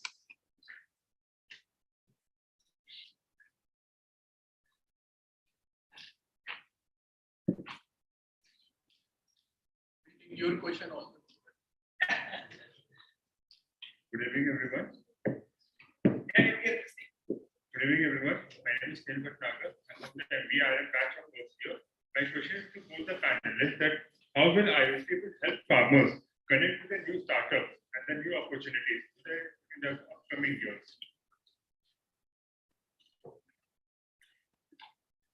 So, new startups, Fasal is there, one of the example which I took. And other than that, there are so many companies who are like AgroStar is there, Gramophone is there. So these are some of the like they have a different ball game altogether as compared to the Fasal, right? So what Fasal is doing, they are talking about the microclimate of that particular field. And your question is, I forgot the question, sorry. How IoT will help farmers connect to the new opportunity and to the new startups in the upcoming years? Okay, so they will be connecting with the they have started already connecting with farmers from Kashmir to like other states of the country. Like if I talk about South also, they have the presence there also, right? And this startup has been created by a young professional only. So they are going big. And another example is Propin, which is having a like share in world sector also, not only in India, they are present across the globe now. So farmers are ready to adopt these technologies because they are getting the right information, accurate information. And you will not believe that one of the biggest FPO Sahyadri farms, which is like now more than 300 crore of turnover, they itself a company, they have devised their own instrument now that will be telling about the soil condition, the overall the microclimate and everything. So 2-3 players are already present. They are reaching the farmers, and those farmers who are getting benefited by this technology, their success story has been seen by the other farmer friends of their villages and across the like Indian districts, if we talk about, because the story of MP chili is seen by the South chili player also. South के गुंटूर के बाद में निमाड़ की मिर्च जो मध्य प्रदेश को लगती है, that is a known one, and there also farmer of 2 acre is using that technology. Not only about Fasal, but other technologies also they are using. So it is about the main challenge is we have to spread across the farmers, we have to spread across the villages. So that this has already started happening, and once this will spread, then the technology will be with every farm. A few more points to add to what Subodh said. At this time, there is heavy infestation of BPH in Punjab, and it is not getting controlled by any of the pesticides. Very few people, those who were using technology, they were aware that there would be the BPH infestation. They could apply pesticides well in time before infestation. They are happy, not others are not. Second thing, farmer in Gujarat, before planning spray of any chemical, they will visit the IMD site. What is the forecast for the monsoon? So they have started. Third thing, you see the cyclone belt people, by virtue of the timely warning, there is minimum casualty. Few years back, there used to be the high level of casualty. So people have started. It is a matter of time. The way in last 2 years we saw, we were able to connect to the thousands of farmers in a day sitting in our office. So this is happening. One more thing. Today, our crop advisor, frontline person, is visiting farmer, and if he struggles to identify what exactly is the problem, see those. So he will connect to the experts in the company. He will say, "Sir, I am this so farmer. Please help me." So instantly they are getting the solution. Earlier it was very Herculean task. Senior person, knowledgeable guy cannot visit each and every farmer. The way I told you, 13 crore farmers are there in our country. So leveraging technology is the only solution, and it is becoming up very fast. Thank you, sir. Thank you, sir. Thank you, sir. Thank you very much, sir. Friends, with this, first we will give him the clap. That's what a wonderful question.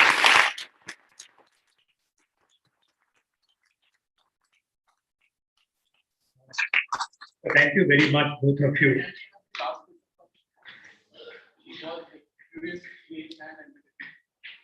Your still question is left. Okay, please, please. We will take 30 seconds to answer the question, not more than that.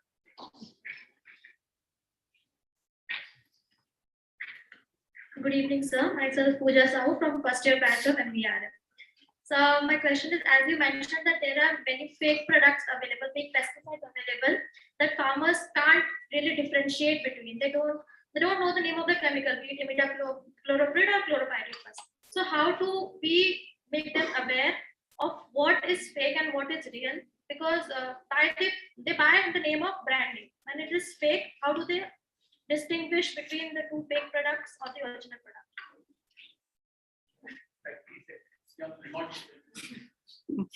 So one of the steps has been taken by most of the companies and the CIP regulations. Now completely the packaging, if you will see, there will be a barcode that will take you to the page of the company, talking about the testimonials, talking about the technical details of that product. So इसको break करने के लिए और time लगेगा. जो piracy हो रही है वो इस लेवल पे आने के लिए उनको और टाइम लगेगा. अदर देन दैट गवर्नमेंट को स्ट्रिक्ट एक्शन लेना पड़ेगा कि वो दोबारा ऐसा स्टेप जो जिस इंडिविजुअल ने लिया है वो ना ले, जो अभी तक नहीं हो रहा है. सो गवर्नमेंट को कंपनीज सपोर्ट कर रहे हैं कि आप ऐसे स्टेप्स लीजिए कि ये सभी के लिए लेसन हो. So that is the thing. So complete control नहीं है still. Thank you. Thank you very much. So now, points I will just conclude. It is a fast, very fast as this. The very first conclusion I got that the farmers are getting intelligent.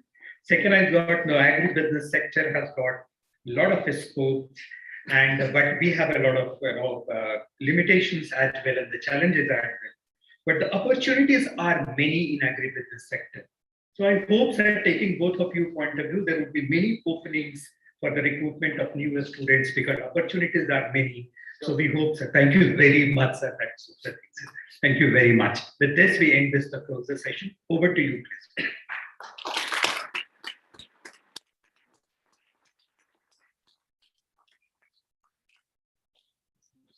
Thank you, sir, for concluding the session. Now, I would like to express my sincere gratitude to Mr. Subodh Kumar Gupta, sir, and Mr. K.R. Saxena, sir, for sharing their valuable insights, and to our Professor Neeraj Kumar, sir, for facilitating a successful session for us. And now, I would request Professor S.S. Singh, sir, to present the memento to Mr. Subodh Kumar Gupta, sir, as a token of gratitude.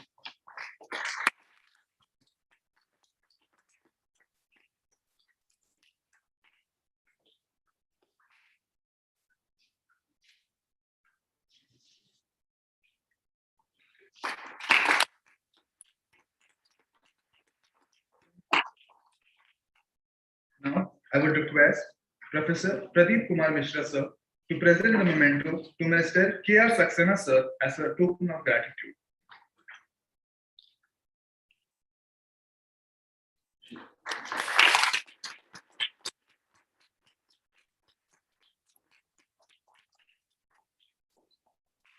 Thank you, sir. Now, I would request our Vice Chancellor, Father Anthony R. Ubri, SG, to share his valuable inputs with the audience. Father, please.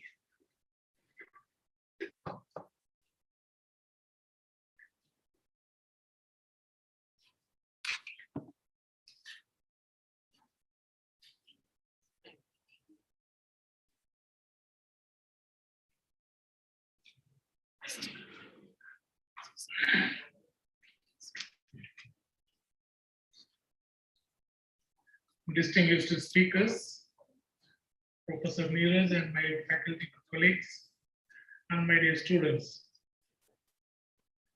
Good evening to all of you. I know all of you are eagerly waiting to leave the hall. At this point, giving a lecture or a speech is not appropriate. But after listening to the speakers, I am sure all of you are enriched with lot of ideas and innovative thinkings. One good thing that about RM program is it's close to our university, the heart of university. You people may know or may not know, the university with the difference is the RM program. The university, the difference is the RM program.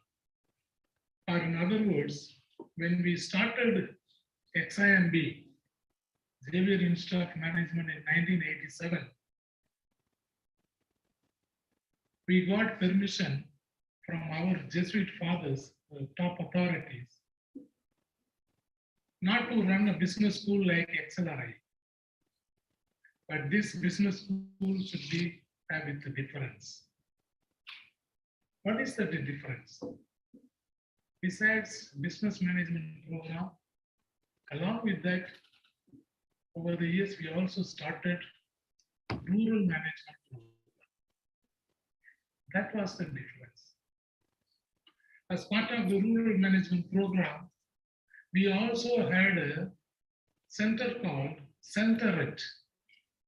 The senior faculty members would know, CenterIt. For more than 20 years, it was there in the XIMB. All over the Orissa, rural India, we have done a lot of work through the center of this CenterIt. Okay, Center for Research and Rural Development Activities. And our students and the faculty were part of that CenterIt program. Here is the senior most faculty, Professor S.S. Singh. He was also coordinator of the center for some time. Am I right? Yes. So that is where I'm saying now we have become a university. Even in the university, I see this RM program is with a difference. What I just heard from both the speakers, the way they were addressing, go into the rural area, the farmers. What is the jargon that we were using? He started with that, you remember? He asked all of us to recite. What was it? India का प्रणाम, India का प्रणाम, हर किसान, India का प्रणाम, हर किसान के नाम. Now, you see, the real India, rural India is there.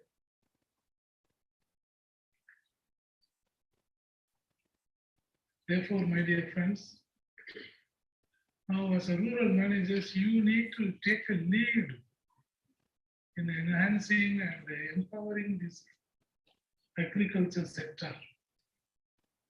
As a rural manager, as an analyst, as a manager, as a budding managers, you should give the best for their farmers, the agriculture sector.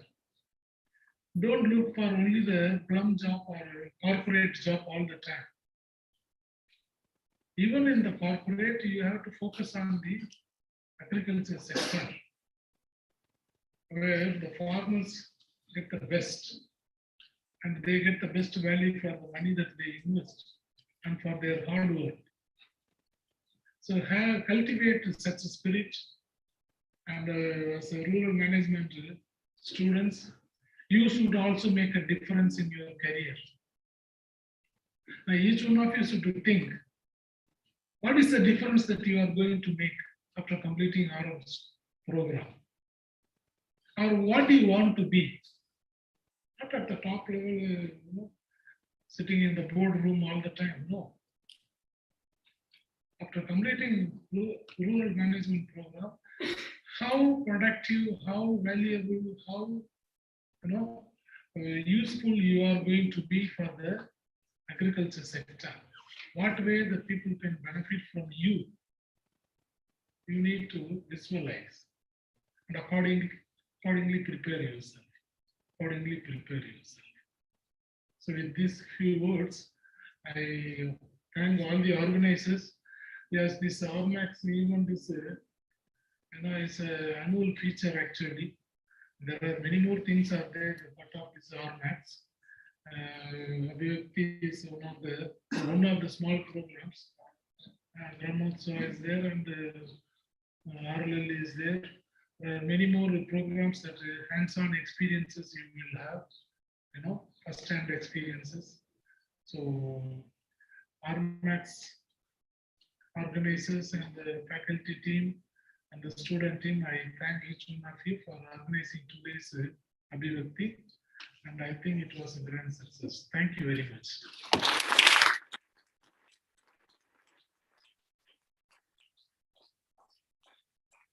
Thank you so much, Father, for your valuable insights. Moving ahead, as we all know, every good thing comes to an end. The experience of Abhivyakti 2022 has been an amazing event over the past 2 days. Now, for the valedictory session, I request RMAT's faculty coordinator, Professor T. Kumar sir, to kindly come upon the dais. Now I request Professor Neeraj Kumar sir to kindly commence the valedictory session. Probably you would be surprised that why did we change the sequence? You'll be surprised that no, even Father got surprised. No, that's the point. But this is the beauty that you surprise something for the good thing which we do. Father, what has happened is this, but we just want to reward, you can say, and give a memento of the token of our gratitude to few of the maintenance staff, Father. Because they have to go at 5 o'clock by business, we thought that by bus, so we thought we will do it something faster so that we don't miss the opportunity, so that they get memento from your own hand. That's what the purpose, Father. That's what we did it over there. So Jigisa, you can call them over there, this. And in the meantime, are you ready, or should we wait first we finish it off, what we do? Yeah, please break it here. Any call? Yeah.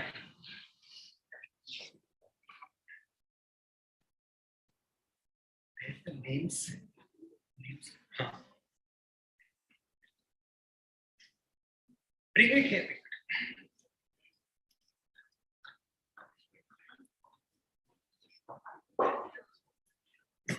Father, these people have worked within Sunday and all of the things. So I thought, no, we will do it. Keep it here.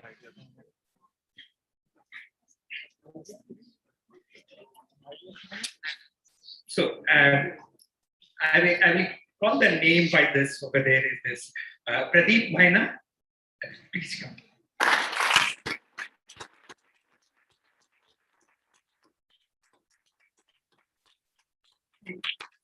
Bhaina.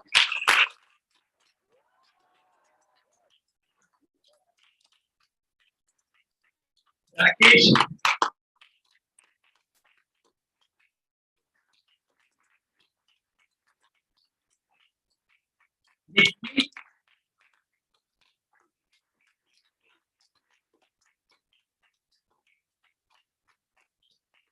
Vidya.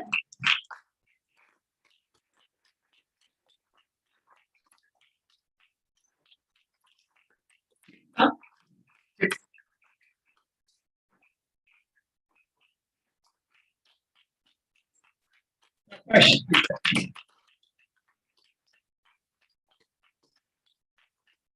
Arjun.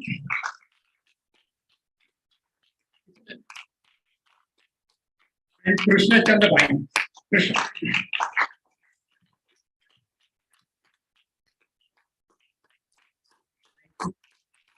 Thank you very much.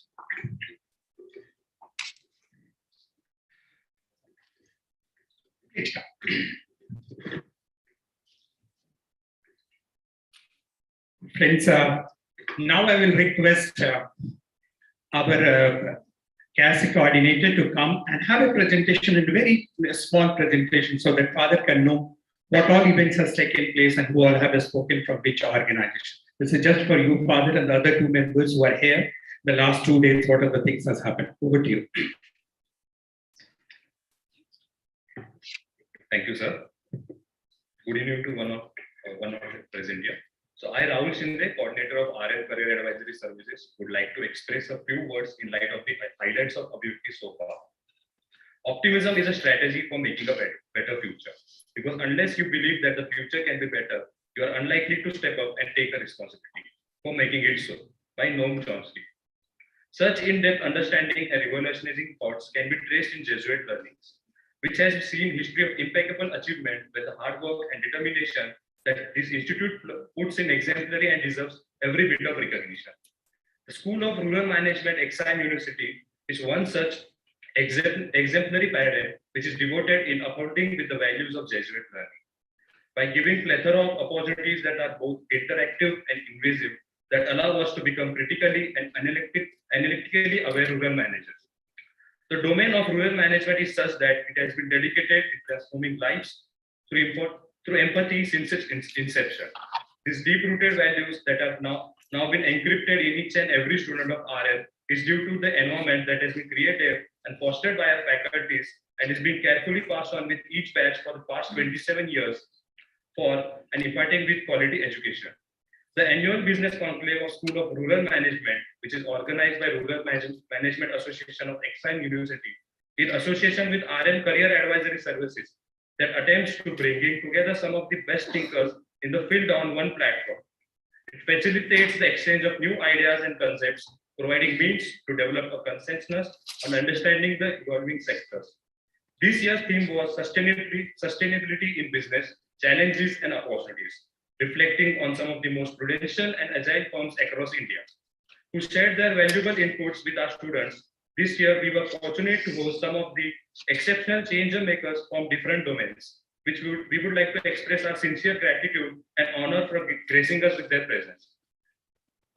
The day one of the event saw industrials from the FMCG and BFSI sector. The first session hosted Mr. Amit Java from Dabur, Mr. Abhay Patak from Hector Beverages. The session discussed the rise of India in the global scenario, evolving industry trends in a dynamically changing market environment, and the scope of experimental learning, customization, and the gravity of work ethics to sustain and efficiently thrive in the FMCG sector. The second section hosted Mr. Om Prakash Singh from Mahindra Insurance Brokers, Mrs. Dipti Sharma from Kotak Mahindra Bank, and Mr. Mohit Bahuguna from PNB MetLife India Insurance Company Limited. The session discussed the expansion and evolution of financial inclusion with time, the opportunities and scope of growth in the financial sector, addressing the needs and potential of the rural population. The final day of the event hosted eminent personalities from development and agribusiness sector. The first half hosted Mr. Prasanta Biswal from JSW Foundation and Mr. Saikat Basu from Consultivo. The session highlighted entrepreneurship, renewable energy, and penetration of technology with innovation in rural India as source of livelihood generation. It also focused on keeping up with the sustainability development goals, emphasizing economic, social, and governance factors with rising business opportunities. The second half hosted Mr. K.R. Saxena from Tata Rallies and Mr. Sumit Kumar Gupta from Dhanuka Agritech. Their knowledge and expertise in their respective field ignited and motivated young minds to learn from the extensive experience in the industry, which made this event a huge success. Thank you.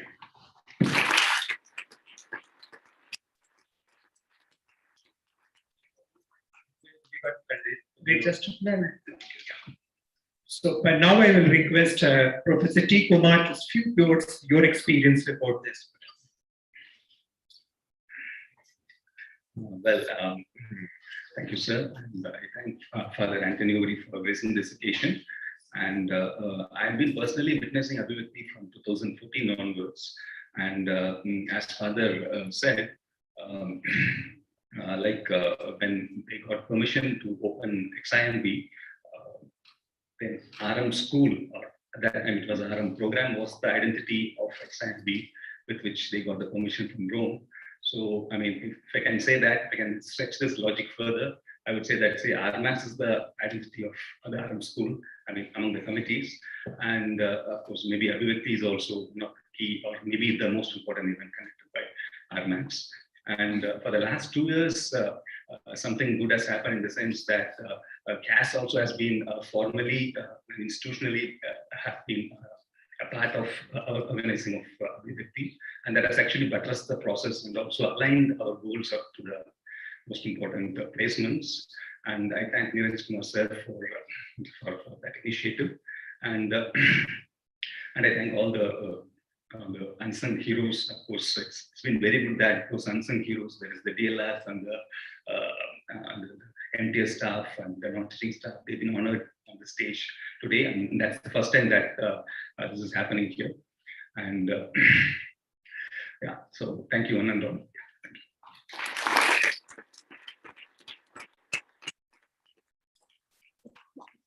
Now I will request Deepika to present vote of thanks.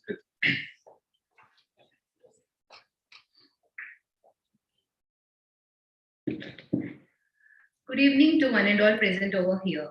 Thank you for staying with us. I would like to thank all the esteemed guests present over here and the guests who have graced this flagship conclave. As we have come to the end of the conclave, I, Deepika Kandi, Coordinator of Rural Managers Association of XIM University, deem it a great honor and privilege to propose a vote of thanks. I thank our Vice Chancellor, Father Anthony R. Puri, SJ, and Registrar, Father S. Anthony Raj, SJ, for taking out time from their busy schedule and gracing the occasion. We thank him for his continued stewardship and support. I would like to thank our Dean, Professor Neeraj Kumar Sir, for his overwhelming support to the student fraternity during these challenging times. We would like to thank our esteemed professors who were moderating the event. Their academic acumen helped us to get a clear perspective on the current scenarios across 4 critical sectors, which holds relevance for us as budding rural managers. I would like to thank Professor T. Kumar Sir, the faculty coordinator of RMAX, for constantly inspiring and guiding us throughout the event. I would like to thank Jigisha Ma'am, the CAS officer, for all the support in organizing and managing the event. It was a great success, all because of your continued support, ma'am. I further extend my gratitude towards Prashant Sir, Vijay Sir, Khan Sir for their constant support, which enabled us for the smooth functioning of the event and international center. I also thank Shailendra Sir and the entire IT department for making the event to have a smooth coverage across the platform. I would like to thank my team RMAX for their motivation and a good team with which the event could not be successful. I would like to thank our fellow members of RM Career Advisory Services for their continued support and commitment. Their strong support and confidence in this event were single-headedly responsible for making the event successful. Our common goal of putting the rural management to the forefront was only complemented by the commitment our both committees had. We would also like to thank Illuminatics, the media and PR cell of the university, for covering the event. I would like to thank both the shadow groups of RMAX and CAS teams for their contribution. Our core team may get the accolades for it, but remember, it's you all who made us to stand here. Now, I would like to thank both the batches of our school for taking your time and making this event more successful. The way you have promoted this event on your own reiterates the unity we have as a RM student fraternity. A big cheers to you guys.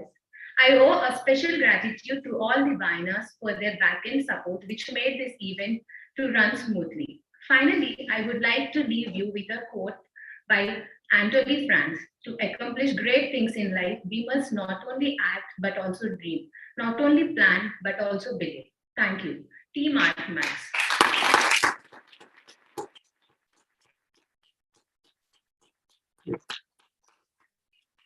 With empathy forever. Thank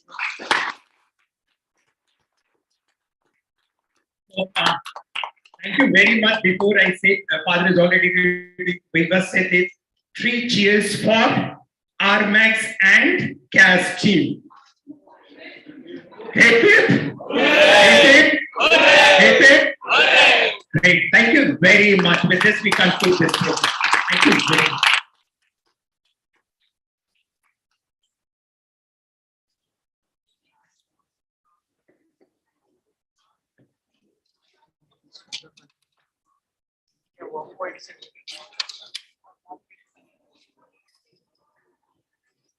Hey, Lulu.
Student.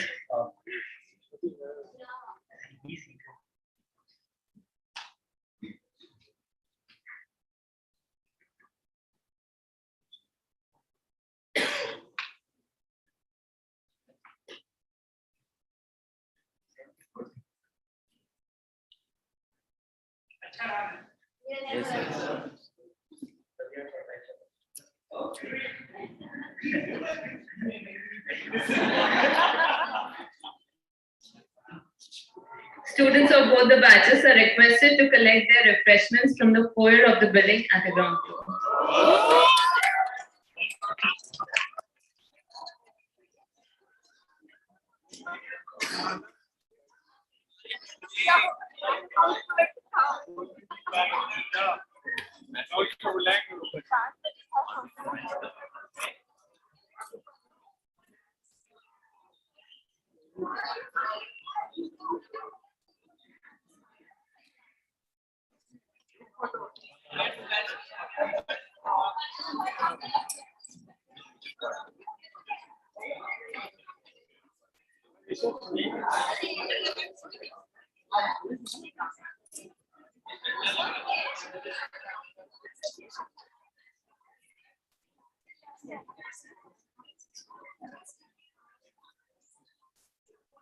Guys, you can go on with.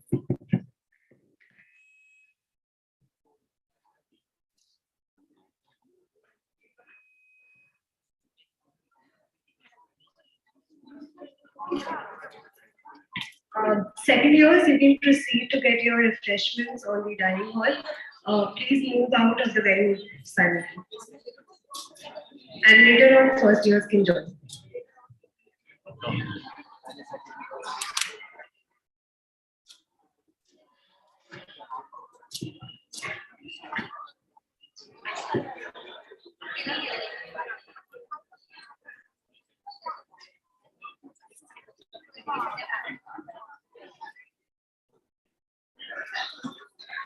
इसका laptop पे live चल रहा है, उस पर चल रहा है अभी लाइव चल रहा है।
Requesting everyone to move out and proceed towards the dining area.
you.